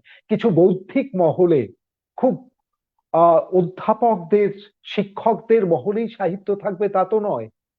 একটি লেখা সাধারণ মানুষ পড়বে। শরৎচন্দ্র এখনো কেন মানুষ পড়ছে? শরৎচন্দ্র কথাটি বলতে গেলে কি আমার লজ্জা হবে, না আমার গর্ব হবে? শরৎচন্দ্র কি খুব খেলো লেখা লিখে গেলেন? এটা প্রশ্ন। অনেকে ভাববেন শরৎচন্দ্র ও তো পপুলার লেখক, যেমন বুদ্ধদেব গুহ। তোমার কি ভিক্টিমাইজড হলেন? আমরা দিনের পর দিন বুদ্ধ, এই এই সময়ে এসে এত জীবনের প্রান্ত বেলায় এসে একাডেমি পেতে হচ্ছে হচ্ছে শঙ্করকে। কি লজ্জার, কি লজ্জার! লজ্জার শঙ্করের নয়, লজ্জা কিন্তু সাহিত্য একাডেমির। তার লজ্জা যারা সাহিত্য চর্চা করেন। পপুলার লেখক বলে তাকে দূরে রাখলেন। পপুলার কখন হবে? যখন লোক পড়বে সাহিত্য, সেটা, নাকি সাহিত্যকে দূরে নিয়ে আমি জোর করে এমন শব্দ প্রয়োগ করব যেটা আমার রিকশাওয়ালা ভাইটি পড়ে ভয় পেয়ে কোনোদিন আর দ্বিতীয় লাইন পড়বে না। তার জন্য সাহিত্য নয়। সাহিত্য আবার তার জন্যও ভাবতে হবে।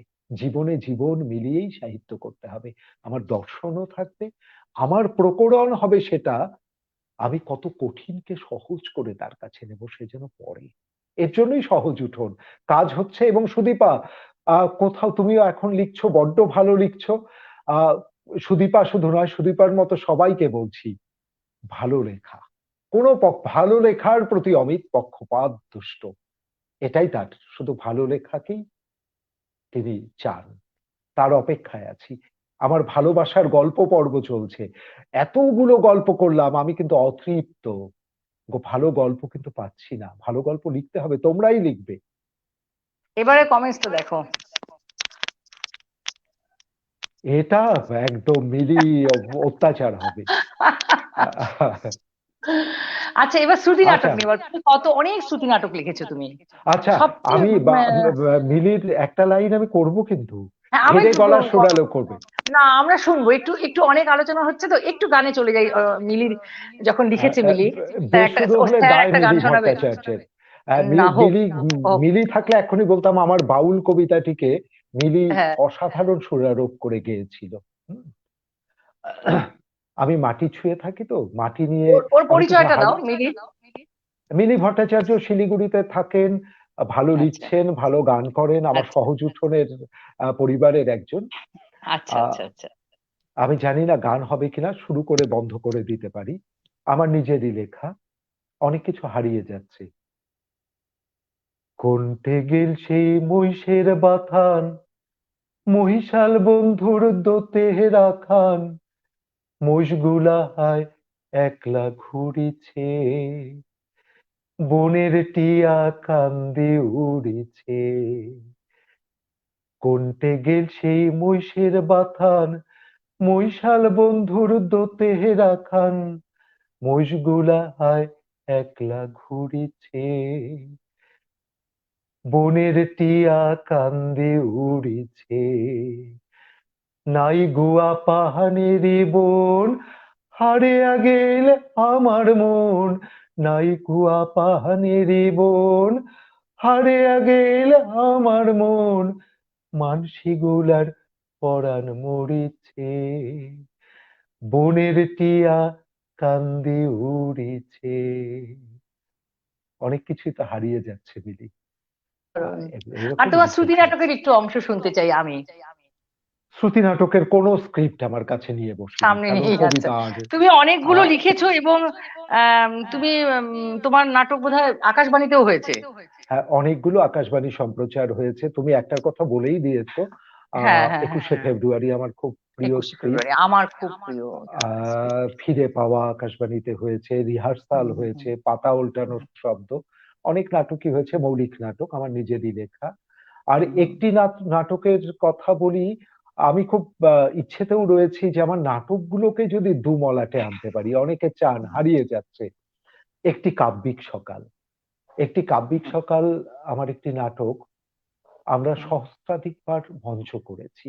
তার একটি কারণ রয়েছে। তখন পশ্চিমবাংলার কৃষিমন্ত্রী আমাদের দিনহাটা থেকে, কমলকান্তি গুহ, কমল গুহ, আমি কোনো রাজনৈতিক অ্যাঙ্গেল থেকে কথা বলছি না।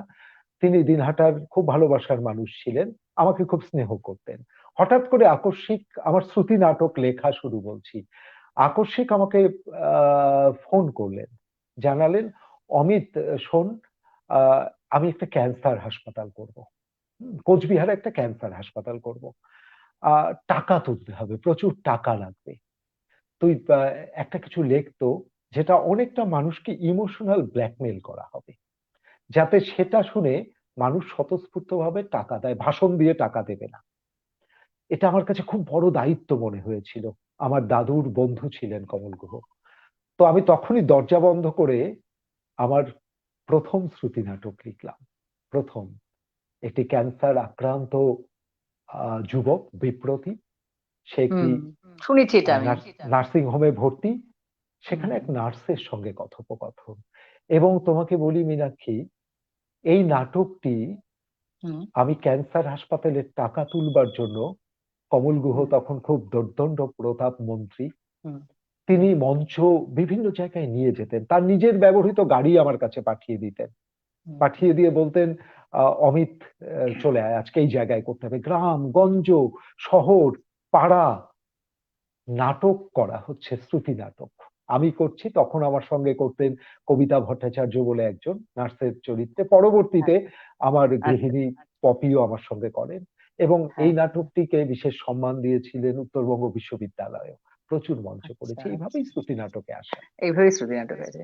তুমি কাব্যে মানে কবিতায়, প্রবন্ধে, শ্রুতি নাটকে, গল্পে তোমার যে এই অনায়াস যাতায়াত, মানে উপন্যাসও লিখেছি, সদ্য দুটো উপন্যাসও উপন্যাসও লিখেছো, হয়েছে। হ্যাঁ, সবকিছু নিয়ে তোমার যে এই জীবন ধারণ সেটা, তার সাথে তোমার যে একটা স্কুলের তুমি প্রধান শিক্ষক, সেখানে যে দায়িত্ব, তার সাথে তোমার সংসার, এইটাকে একটু আমাকে একটু বলো।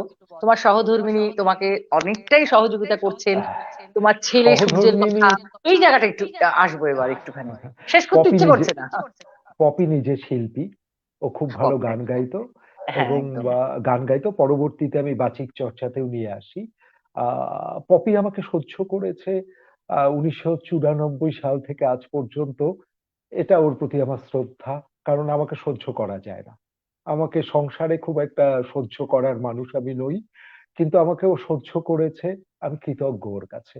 আমার না হলে হয়তো এভাবে করতেও পারতাম না। আমার ছেলে, একটি সন্তান আমার, আমাদের, আমার ও পপির, সূর্যোদয়, ওকে আমরা রোদ্দুর নাম দিয়েছি। বুদ্ধদেব গুহ কাছে আমি ওর নামকরণ চেয়েছিলাম, বুদ্ধদেবও আমাকে খুব ভালোবাসেন। বুদ্ধদেব গুহর কাছে বলেছিলাম, আমার চেয়ে ওনার উপন্যাসের নাম, গল্পের নায়ক নায়িকা চরিত্রের নাম অসাধারণ, তো বলেছি আমার পুত্রের নাম আপনি দেবেন। তো যখন আমার পুত্র জন্মালো, তিনি কলকাতা থেকে তখনই নাম পাঠালেন দুরন্ত। কিন্তু আমার মা এবং অন্যান্যদের আপত্তিতে, যে ও বড় যখন হবে তখন দুরন্ত শুনলে আহ হয়তো কেউ, ও লজ্জায় পড়তে পারে। তারপরে যাই হোক, দুরন্তও রইলো, আমি সূর্যোদয় এবং রোদ্দুর মিলেমিশে রাখলাম, ডাকনাম রোদ্দুর বলেই ডাকি। রোদ্দুর এখন ডাক বিভাগে কাজ করছে, ও ফটোগ্রাফিতে খুব আগ্রহ, ও আগামী দিন, ফটোগ্রাফি গুলো দেখেছি হ্যাঁ ও, ফেসবুকে, এই বন্ধের সময় হ্যাঁ অনেক গল্পর মতো করে ফটোগ্রাফি গুলো হ্যাঁ করেছে ও। হ্যাঁ, ও করছে, হুম হুম ফটোগ্রাফিতে ও কাজ করছে। পপি সঙ্গে সহযোগিতা করছে আমাদের দুজনকেই। এই এবং তার সাথে তুমি স্কুল, তারপরে তোমার ঘুরতে চলে যাওয়া, তোমার সঙ্গে এবং বারবার দেখা হয় আমার, তুমি এবং তুমি ঘুরতে এবং চলে এটা যাওয়া আমি মানে আজকে এই পেজে আমি সবাইকে জানাচ্ছি, কবি হুম, অমিত কুমার দে বেড়াতে যান, এবং উনি কখন কোথায় যান আমাদের কেউ জানার কথা নয়। একটু, এবং আমিও হুম, একটু পাগল আছি, ঘুরতে বেরিয়ে যাই, আমার হয়তো অনেক দূর যাওয়া হয় না, কারণ আমার সে সাহস বা প্ল্যানিং করতে হয়। আমি আমার গাড়ি নিয়ে হয়তো ডুয়ার্সে চলে গেলাম মূর্তি, অথবা আমি শিটং গিয়েছিলাম, যেখানে যাই সেখানে গিয়ে কবি অমিত কুমার দেখে আমি দেখতে পাই। এটা আমার কাছে কোইন্সিডেন্স হলেও হয়েছে। আমি শিটং পাহাড়ে গিয়েছিলাম নভেম্বরে, আমি হঠাৎ দূর থেকে দেখতে পাচ্ছি মনে হচ্ছে পপি আর অমিত, হয়তো অমিতও সেটা ভেবেছে। সেটা এবং দেখি হ্যাঁ, নভেম্বর মাস, কোভিড পরিস্থিতি, কেউ বেড়াতে যাচ্ছে না, আমি আমার দুই বান্ধবীকে নিয়ে চলে গেছিলাম যে আমরা তিনজনে মিলে যাবো, আর বেশি লোক হবে না। ওমা গিয়ে দেখি ওখানে অমিত। মূর্তি নদীর ধারে একবার আমি মালবাজার থেকে মূর্তি নদীর সামনে, আমি যখন তখন মূর্তির ধারে যাই, গিয়ে বসি, আমার ভালো লাগে। মা গিয়ে দেখি অমিত। তো এরকম করে অমিত এই যে জায়গায় ঘুরে ঘুরে বেড়াচ্ছে, লিখছে, এবং লক্ষ্মী পুজোর দিন এবার বাইক নিয়ে সোজা চলে গিয়েছিল হচ্ছে কুমাইতে, এবং সেই কুমাইতে সে যে কাহিনী লিখেছিল, এবং আমি ওই যে জায়গাটার কথা লিখেছিল আমি কিন্তু সেখানে গিয়ে থেকে এসেছি দুবার। ওই পড়েই, অমিতের লেখাটা পড়েই মনে হচ্ছে হ্যাঁ এক রাত থাকবো ওখানে। পরে চাঁদের বান্ধবী, সঙ্গে সহবাস। চাঁদের সাথে সহবাস, বান্ধবীদের সাথে গিয়েছিলাম। আর তোমার অ্যাক্সিডেন্ট একটা হয়েছিল, আমি সীমাকে বলেছি সীমা আমার আর আমি খুব অপরাধী, আমার আর তোমার উচিত ছিল একদিন দেখতে যাওয়া, আমি খুব অপরাধ বোধে ভুগেছি যে এত গল্প করি, এত কথা বলি বা অনুষ্ঠান করি আমরা, অথচ আমি ওই সময়টা যেতে পারিনি যে কোনো কারণেই। দীর্ঘদিন তুমি বিছানায় ছিলে, তাও কতটা দিন? আহ 2020 26শে সেপ্টেম্বর, 26শে নভেম্বর আমার একটা বড়সড় দুর্ঘটনা হয়। না 2020 আহ না, 2019। 19-19-এর 26শে 19, নভেম্বর হ্যাঁ হ্যাঁ হ্যাঁ হ্যাঁ হ্যাঁ। এবং প্রায় তো 6 মাস, আমি তো 4 মাস তো আমি নড়া হাঁটতে পারিনি। পা আচ্ছা পা আচ্ছা। হাত সবই ভেঙে গেছিল। খুব হুম কষ্টের হুম হুম মধ্যেই ছিলাম, কারণ হুম আমি হুম খুব হুম। ভাবছিলাম যে আমি ডুয়ার্সের অলিগলিতে না ঘুরলে, না যেতে পারলে আমি বাঁচবোই না, আমি একদম জীবন মৃত হয়ে যাব। আবার ঠিক। শক্তি নিয়ে দু চাকায়ও উঠছি, চার চাকাও হ্যাঁ, চালাচ্ছি। ওই ওই এটাই। মুহূর্তে তোমার মানসিক অবস্থাটা তো নিশ্চয়ই একটু কষ্টে আমি ছিলে ওই 4 মাস। হ্যাঁ, আমি দীর্ঘ, যারা আমার পাঠক তারা পড়েওছেন, আমি দুর্ঘটনা পর্বের কবিতা লিখেছি, অনেকগুলো হুম হুম। লিখেছি। আজকে পড়বো না, আজকে মন খারাপে সে না কবিতা আমি পড়বো একটা না। কথা বলি, আমার মনে হচ্ছে অমিতকে নিয়ে যে আজকে আমার এই মীনাক্ষী এবং পেজে আড্ডা, এই আনন্দ বসন্ত সমাগমে, এই এটা প্রথম পর্বই আপনাদেরকে বলছি। দ্বিতীয় পর্ব একটা করতেই হবে, আমি যা কমেন্টস দেখতে পাচ্ছি, যে আমার মনে হচ্ছে এখন 102 জন দেখছেন, আহ 9:30 বেজে গেছে। তো আমি আচ্ছা, সেটা ভাবছি আজকে আর আপনাদের খুব কথা ভেবে বেশি আমি আরেকদিন মাথা নাই আসবো, ভাই। হ্যাঁ একদম। ঠিক ঠিক তা ঠিক। আমি এই, আপনি একটু কমেন্টস তো দেখো, এই উপরে একটা আছে, এটা দেখে নাও। আমি এটা চন্দনা আমাদের পরিচিত, ও আচ্ছা। লিখেছে তোমাকে এই প্রথম ও দেখেছে এখানে, দেখলো আর কি। খবরের কাগজে তোমার নাম শুনেছে। শ্যামলী সেনগুপ্ত লিখেছেন কুমায় সেই চাঁদের সঙ্গে সহবাস। কয়েকটা কমেন্টস পড়ে আমি তোমার কাছে চলে যাচ্ছি, তারপর শেষ করবো। কুমার সেই চাঁদের সঙ্গে সহবাস, অপূর্ব লেখা, অপূর্ব। লিপিকা ভট্টাচার্য লিখেছেন সত্যি আজ নিজেকে খুব ভাগ্যবান মনে হচ্ছে, আপনার সঙ্গে বেশ কয়েকটি শ্রুতি নাটক করবার সুযোগ পেয়েছিলাম। নিশ্চয়ই ভাগ্যবান। আহ স্যার আপনি খুব ভালো মনে মানুষ, আমার অন্যতম প্রিয় কবি, খুব ভালো লাগছে, আগামী উপন্যাস সম্পর্কে যদি কিছু বলেন। সাগরিকা কর্মকার লিখেছে। আহ এটা লিখেছে সুকান্ত নাহা। এমন একটি অনুষ্ঠান দেরিতে আসার জন্য আক্ষেপ হচ্ছে, তবুও ভীষণ উপভোগ করছি, মীনাক্ষী দেবীকে ধন্যবাদ। ধন্যবাদ আপনাকে। আমার পেজে চোখ রাখবেন, আমি নিশ্চয়ই চেষ্টা করব ভালো ভালো কবি সাহিত্যিকদের সাথে যতটা সম্ভব, আমাদের আমাদের প্রচুর গুণী মানুষ আমাদের আশেপাশে, তাদের সাথে একটু আড্ডা কথা, এবং আপনাদের কমেন্টস আমাকে সমৃদ্ধ করবে। আপনার ওই যে আগামী উপন্যাস সম্পর্কে একটু জানতে চেয়েছে, এটা একটু বলে দিও। এটা শুক্লা রায় লিখেছেন। গানের কথা তো মিলি ভট্টাচার্য লিখেছেন। সীমা লিখেছে বাহ অমিত, গান প্রথম শুনলাম, ভালো লাগলো। এটা সীমার তোমার প্রতি আহ, উক্তি। সুকান্ত নাহাও লিখেছেন আহা আপনার গান এই প্রথম শুনলাম। আহ সাগরিকা লিখেছেন অসাধারণ, গানও জানেন আপনি। যাই হোক, চুমকি চুমকি বাগচি অনেকদিন স্যার আপনার গান শুনিনি, গান ভালো হলে তারপরেই গান শুনিয়েছে। যারা কমেন্টস করছেন, আপনাদের সবাইকে আমার ভালোবাসা, শ্রদ্ধা এবং বাসন্তিক শুভেচ্ছা। রঙের উৎসবে আপনারা ভালো থাকবেন। সবার কমেন্টস হয়তো আমার পড়াটা হলো না হয়তো, কারণ কমেন্টস বক্সে কমেন্টস গুলো জমা হয় খুব স্পিডে চলে যায়। আমি যতটা সম্ভব আমার স্ক্রিনে নিয়ে এসেছি। যাদেরটা আনতে পারিনি একদম মানে খারাপ ভাবে না, কারণ ইচ্ছে করে করিনি। আমি পরবর্তীতে যখন আমি এই ভিডিওটা দেখবো, আমি কমেন্টস এর উত্তরগুলো চেষ্টা করব দিয়ে দেওয়ার। আপনারা সাথে থাকবেন সব সময়। আর আমার এই পেজটি ফলো করবেন। প্রতিদিন না হলেও মাসে একটা বা দুটো আমি চেষ্টা করব অনুষ্ঠান করার। নেক্সট অনুষ্ঠান এখন অব্দি আমার ঠিক আছে 11ই এপ্রিল। আমেরিকা থেকে স্বাতী দে থাকবেন। আমেরিকা থেকে স্বাতী দে, যিনি আহ 15 বছর ধরে ইউএসএ তে আছেন, কিন্তু বাংলা সাহিত্য উনি এত ভালোবাসেন, সেই ভালোবেসে উনি নাটক করেন, মঞ্চ নাটক করেন, শ্রুতি নাটক করেন। আমি স্বাতীর সাথে সেদিন আড্ডা দেব। ইউএসএ থেকেও আটলান্টায় থাকে। 11ই এপ্রিল আমাদের কথা হয়েছে দুজনে। সেদিন আপনারা কিন্তু সাথে থাকবেন। আমরা শেষ করবার কিছুক্ষণ পরে আমার যে প্রশ্নগুলো আর করা হয়ে উঠলো না, দ্বিতীয় পর্বে অবশ্যই থাকবে আবার। কারণ উপন্যাস সম্পর্কে একটু জানতে চেয়েছে কেউ, সেটা যদি একটু বলে দাও পরবর্তী উপন্যাস নিয়ে। আর তোমার কিছু যদি আর থাকে একটু বলো, আমি বাকি তোমার সাথে আরো 10 মিনিট কাটিয়ে আমরা তারপরে চলে যাবো।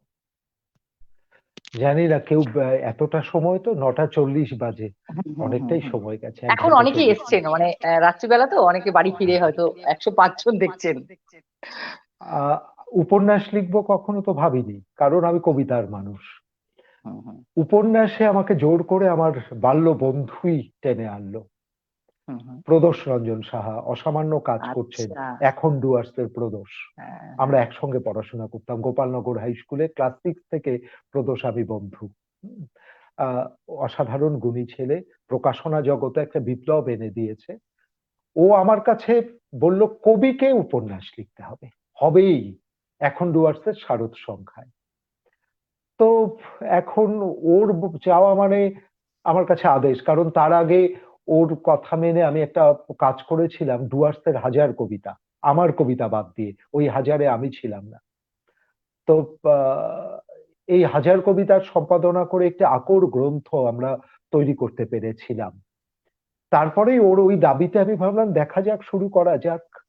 আমার প্রথম উপন্যাস খুনিয়া, আচ্ছা। যার শুরু খুনিয়া মোড়ে, উপন্যাস শেষও খুনিয়া মোড়ে। প্রকরণের দিকে এটার একটা বিশেষত্ব রয়েছে, যারা পড়বেন তারা বুঝবেন যে অমিত খুব শৈল্পিক ভাবে ভেবেছে সেই উপন্যাসে। সেই খুনিয়া মোড়ের যে ছোট্ট চায়ের দোকান, ওখানে একটি সত্যি ঘটনা দিয়েই শুরু হয়েছিল। তারপর আর তা থাকেনি, কল্পনা বিস্তারিত হয়েছে। এটা হলো প্রথমটা লিখে ভাবলাম যাক একটা উপন্যাসের দায় সারলাম, আর কবি অমিত উপন্যাসে নয়। কিন্তু প্রদোষী আবার উদ্দীপ্ত করলো, এবারও তো দ্বিতীয় বছরের দ্বিতীয় উপন্যাসটা দাও। প্রথমটি লিখে যে ভালোবাসা পেলাম, মনে হলো না আমারও তো অনেক কথা লিখবার আছে। কত মানুষকে দেখলাম মীনাক্ষী, এই এত বছরের জীবনে কত মানুষের সান্নিধ্যে এলাম, কত মানবিক সান্নিধ্যে এলাম, অসাধারণ তারা। তাদের অনেকের কথা একদম ভেতরে গচ্ছিত রয়েছে বুকের ভেতর। লিখি।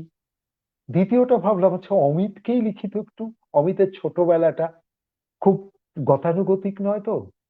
তোমার হয়তো এইটুকুই বলি, পরের কোনো পর্বে বলা যাবে। খুব সুন্দরভাবে শুরু করেও অমিতের বাবা অমিতকে ছেড়েই চলে গিয়েছিলেন যখন সে সদ্য মাধ্যমিক দিল। তারপর থেকে অমিত একা। এই যে একা চলাচল, একাদশ শ্রেণী থেকে পিএইচডি পর্যন্ত অমিতের একাকী চলা, সেটা তো খুব সহজ সাধারণ নয়। কারণ সেই সময়টা আত্মীয় স্বজন দূর থেকে ছিলেন, কাছে ছিলেন না কেউ। হুম, সে চলাটা একা, অমিত, অমিতের মায়ের এবং অমিতের দিদির চলা, এই তিনজনের চলা। দু একজন হাত ধরেছেন, আমার বড় মাসি, তার কথা কখনো এলে খুব ভালো লাগবে, আমি যাকে মাই ডাকি চিরদিন, তিনি না থাকলে অমিত বেঁচেই থাকতো না, খাবারই পেত না। হ্যাঁ, আমার বড় মাসি। তো তাদের কথাও কখনো আসবে। এই নিয়ে আমি দ্বিতীয় উপন্যাসটি গত বছর বেরোলো। তৃতীয় উপন্যাস ভাবছি, এখনো সত্যি কথা বলতে এখনো ভেবে উঠতে পারিনি, তবে লিখবো। আমার কথা সাহিত্যকে দুমলাটে রাখবো, অনেকগুলো গল্পও লিখে ফেললাম এই পরিসরে। হয়তো এমন দিন আসবে আগামী দিনে, হয়তো অমিত শুধু কথা সাহিত্য লিখছে, কারণ কবিতা এত লিখে লিখে ফেলেছি না, নিজেই নিজের কবিতা খুঁজে পাই না এখন। হ্যাঁ, তো কথা সাহিত্য হয়তো আসবো, কখনো লিখবো, ইচ্ছে রয়েছে, এখনো এই যে পরিকল্পনা নেই। লেখাগুলো, সহজ উঠোনে যে লেখাগুলো তুমি পেয়েছো বা দিচ্ছ, সেগুলো একটা পত্রিকায় বের করবে বা একসাথে ছাপা অক্ষরে রেখে দেবে বলেছিলে তুমি এটা। হ্যাঁ, সহজ উঠোনের বহু বিষয় নিয়ে আমরা কাজ করলাম এবং হুম তার হুম মধ্যে হুম অনেক ভালো ভালো লেখা এসছে। হুম আমার হুম খুব ইচ্ছে, 19শে মে আমরা শুরু করেছে, চিক রাশি এবং অদ্ভুত দুটো ব্যাপার দেখবে, হ্যাঁ, হুম কোথাও মিলিয়ে ফেলতে পারবে। পঞ্জিকায় কোনো হুম। তারিখ ছিল না। আমি বিয়ে করেছি 21শে ফেব্রুয়ারি, আমার বিয়ের তারিখ আচ্ছা, 21শে ফেব্রুয়ারি। সে আমার ফেব্রুয়ারি। আমার চিক রাশির জন্ম 21শে ফেব্রুয়ারি। হুম, তুমি অনুষঙ্গে অমিতকে চিনতে পারবে। সহজ উঠোনের জন্ম 19শে মে। সবগুলোই কিন্তু বাংলা ভাষার ভাষাকে সাথে যুক্ত, জোরে, বাংলার সাথে। ভাষার সঙ্গে যুক্ত। তো সহজ উঠোন 19শে মে থেকে, এই তো আবার 19শে মে আসছে, একটি বছর থেকে নির্বাচিত সহজ উঠোন নিয়ে আহ বই করব। আমার তো খুব স্বপ্ন গো, শুধু নিজের কাজ না, আমার খুব ইচ্ছে করে চোমংলা আমার সাহিত্য সমগ্র ছাপি। ঠিক হ্যাঁ, ঠিক। শ্রেষ্ঠ হ্যাঁ হ্যাঁ। কবিতা তুষার বন্দ্যোপাধ্যায় ছাপি, এগুলো আমার খুব ইচ্ছে করে। অললই ঝললই মাদারের ফুল আবার নতুন করে ছাপি। নতুন কিন্তু করে টাকা হোক আর কড়ি কি। কোথায়, পয়সা নেই তো এত। আমার আমি যা বেতন পাই তার অর্ধেক যায় সাহিত্য চর্চায়, আর অর্ধেকে আমার ক্ষমা ঘেন্না করে আমার বউ, আমাকে কিছু বলেন না। ওই যে আমি সহ্য করে প্রায়ই, তুমি বলো। হ্যাঁ, আমি সান্ত্বনা দিই, শোনো আমি তো মদ্যপান করি না, সিগারেট খাই না, ওটারও তো খরচ ছিল, সেটা এখানে জমিয়ে এটাই করি। জমি আমি সাহিত্য চর্চা করি, একদম একদম। এটাই এটাই না এটাই। না, ভালো করো। আচ্ছা, এখানে আকাশ লিখেছে মীনাক্ষী দি, মীনাক্ষী সঙ্গীত শিল্পী অমিত, একটু পরিচয় করাও। গান তো এক লাইন হয়েছে। আহ, গান খুব নিয়ে কি বাজে তুমি গান। কোনো, না তুমি গান নিয়ে কি খুব মানে অনেক অনুষ্ঠানে তো তুমি টুকটাক আমি দেখেছি, দুপুরেতে তুমি করেছো টরেছো না বোধহয় না, অনেক এক সময় গান। গাইতাম, খুবই গাইতাম। একসময় গাইতে। গানটা মানে কি, আমার দিদি গান গাইতো, দিদির হুম হারমোনিয়াম হুম। আমাকে ধরতে দিত না। হুম, আচ্ছা আচ্ছা। দিদিকে গান শিখিয়ে যাওয়া সুনীল চন্দ্র দাস, উনি হ্যাঁ খুব হ্যাঁ নামকরা লোকসঙ্গীত শিল্পী হ্যাঁ ছিলেন হ্যাঁ হ্যাঁ হ্যাঁ ক্লাসিক্যালেও। হ্যাঁ। তো দিদিকে গান শিখিয়ে যাওয়ার পরে আমি হারমোনিয়াম নিয়ে বসতাম, দিদিকে যা আচ্ছা। যা শিখিয়েছে সেগুলো হ্যাঁ। আমি তুলতাম, তুলতে তুলতে এক সময় দেখলাম হারমোনিয়ামটা আমারই বগল দাবা হয়ে গেল। হুম, দিদির আর নয়। তো আমার একটি সাংস্কৃতিক সংস্থা ছিল, সেটা আমিই লিড করতাম, গান লিখতাম, সুর করতাম। আমার আমি আকাশবাণীরও সেই সময়, তখন খুব কঠিন পরীক্ষা ছিল, দিয়ে আমি অ্যাপ্রুভড গীতিকার আকাশবাণী। আমার হ্যাঁ, সুর গীতিকার করা, দেখেছি আমি মাঝে হ্যাঁ, মাঝে। সুর করা, আমার সুরারোপিত লেখা গান, অনেকেই গান। হুম, এবং গানের চেয়ে বড় কথা, আমাকে খুব হুম, টানতো ভেতরে একটা তারাপদ, হুম, তো বাঁশি শুনলে মনে হয় বাঁশি শিখি, হুম। দোতারা শুনলে মনে হয় দোতারা শিখি। দোতারা বাজাই, হ্যাঁ। আমি অনেকগুলো ইনস্ট্রুমেন্ট অল্প অল্প হলেও বাজাতে পারি। এটা নিয়ে একদিন কোথাও, আবার আর একটা দু না তিন না মাস না, পরে আরেকটা একদম। পর্ব শুরু করবে।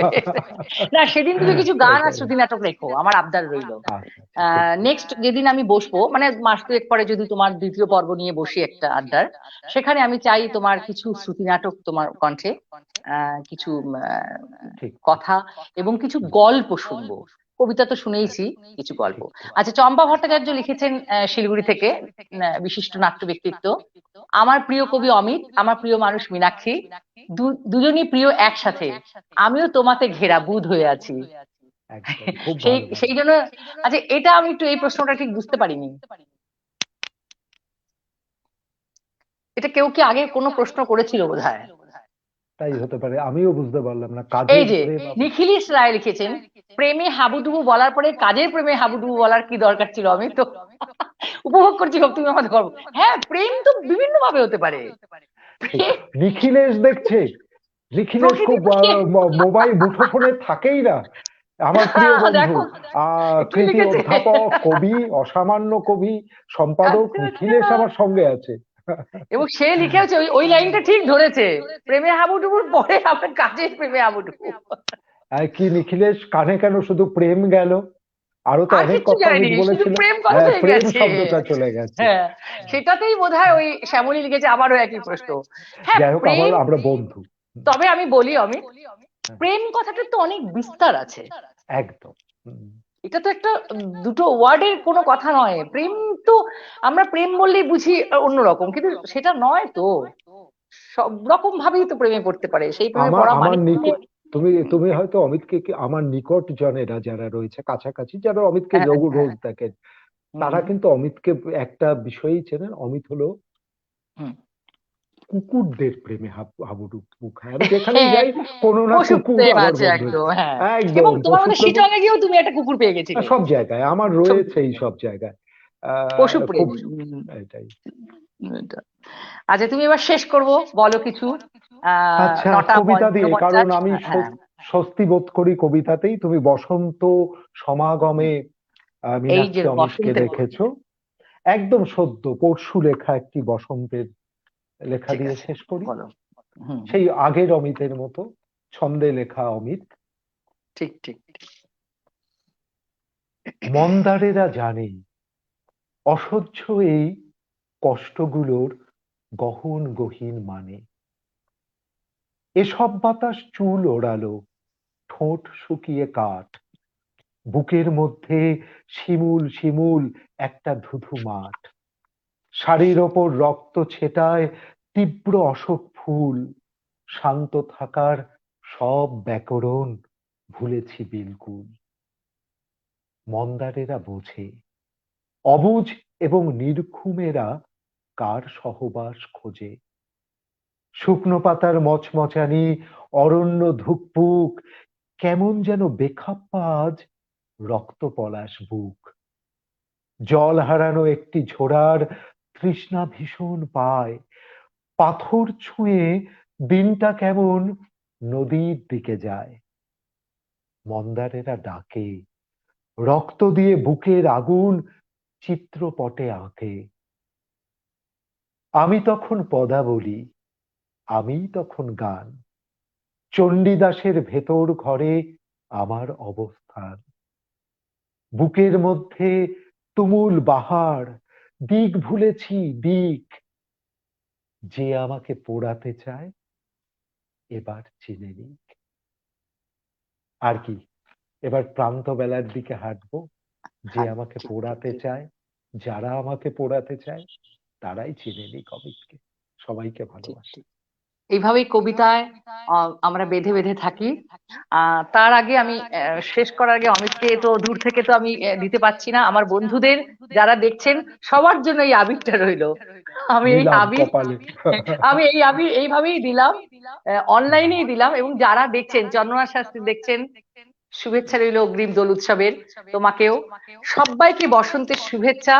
এই সবুজ আবির এবং হলুদ আবির দিয়ে সবাই ভালো থাকবেন, সুস্থ থাকবেন। আমি নিজে নিজেই মেখে নিলাম, কাউকে তো মাখাতে খুব পারলাম খুব না এখানে অনলাইনে। তাই আমি নিজে নিজেই গালে একটু মেখে নিলাম। অমিত, তুমি মনে মনে ভেবে নিও যে আমি একদম। তোমাকে আবির দিলাম আর কি। দেখতে পাচ্ছ না? একদম। আর বন্ধুরা যারা দেখছো, তোমাদের সবাইকে এই যে সবুজ আবির আমি দিয়ে দিলাম। তোমরা খুব ভালো থেকো। আমি শেষ করব অমিতের একটা কবিতা দিয়ে, সেটা একটু অমিত শোনাই। আর অমিত, যা কিছু বাকি থাকলো দ্বিতীয় পর্বে কিন্তু বলেন। তোমাকে দেখি, কিন্তু শত ব্যস্ততাতেও মীনাক্ষীকে একটা দিন সময় দেবে আশা করি, আর একদিন যারা আলোচনা করে। শুনলেন আজকে, সেদিন যদি তারাও থাকেন, নিশ্চয়ই দেব। নিশ্চয়ই থাকবেন। যারা দেখছেন প্রত্যেককে আমি কমেন্টস গুলো বললাম যে সুকান্ত নাহা বসন্তিক শুভেচ্ছা জানিয়েছে, অমিত মীনাক্ষীকে আবির শুভেচ্ছা জানিয়েছে, শ্যামলী, সাগরিকা আছে, সাগরিকা লিখেছে অমিতাভ দাসও মন্তব্য করেছেন খুব ভালো অনুষ্ঠান। আমি হয়তো দ্বিতীয় পর্ব যাই, আবদার আছে অমিত দর্শন নিয়ে। যাই হোক, এইভাবেই রাজেশ্বরী, অনেক কমেন্টস আমি শেষ করতে পারবো না, তুমি পরে পড়ে নিও ভালো করে। আমি সবার উত্তর দেবো, সবাইকে ভালোবাসা জানাবো। শেষ করছি ফাগুন এলি, কবি অমিত কুমার দের লেখাই। একটু মিউট করি তোমাকে। মন উদাসী বাতাস নিয়ে ফাগুন এলি, একলা বসে কাঁদতে হবে জানিয়ে গেলি। অরণ্যেরই গায়ের থেকে খসছে পাতা, যতই রঙে আকাশ বাতাস আজকে মাতা। বনলতার ডাগর চোখে অশ্রু ঝরে, এমন দিনে মন যেন আজ কেমন করে। ইচ্ছে করে অনেক দূরে হারিয়ে যেতে, ধুলির ধোঁয়ায় ঢাকা শ্যাক উদাস খেতে। ইচ্ছে করে বাউল হয়ে ফিরবো ঘুরে, বাঁধবো না হয় একখানি গান উদাস সুরে। ফাগুন, তোকে মনের কথা যায় কি বলা, বুকের ভেতর কেন এত আগুন জ্বলা। একদম ফাগুন এলেই মন উদাস হয়ে যায়, ঝরা পাতা, তার মর্মর শব্দ, রঙের উৎসব। সবার রঙে আমাদের রং মেলাতে হবে। আমরা কবি, সাহিত্যিক, বাচিক শিল্পী, নৃত্যশিল্পী, সমস্ত শিল্পীরা যেন সব রঙের মধ্যে দিয়ে সবাইকে নিয়ে হাতে হাত ধরে একটা সুন্দর পৃথিবী, একটা সুন্দর সমাজ করবে, এই আশা নিয়েই মীনাক্ষী এবং পেজ থেকে আজকে বাসন্তিক শুভেচ্ছা। রঙের উৎসবে আপনারা ভালো থাকবেন, সুস্থ থাকবেন। অমিত, তোমাকে অনেক শ্রদ্ধা। আবার কখনো দেখা হবে। আমি একটু তোমার সাথে আবার কখনো দেখা হবে। নিশ্চয়ই আবার দেখা হবে। একদম। আমিও আমার বসন্ত দিলাম সবাইকে। সবাই ভালো থাকুন।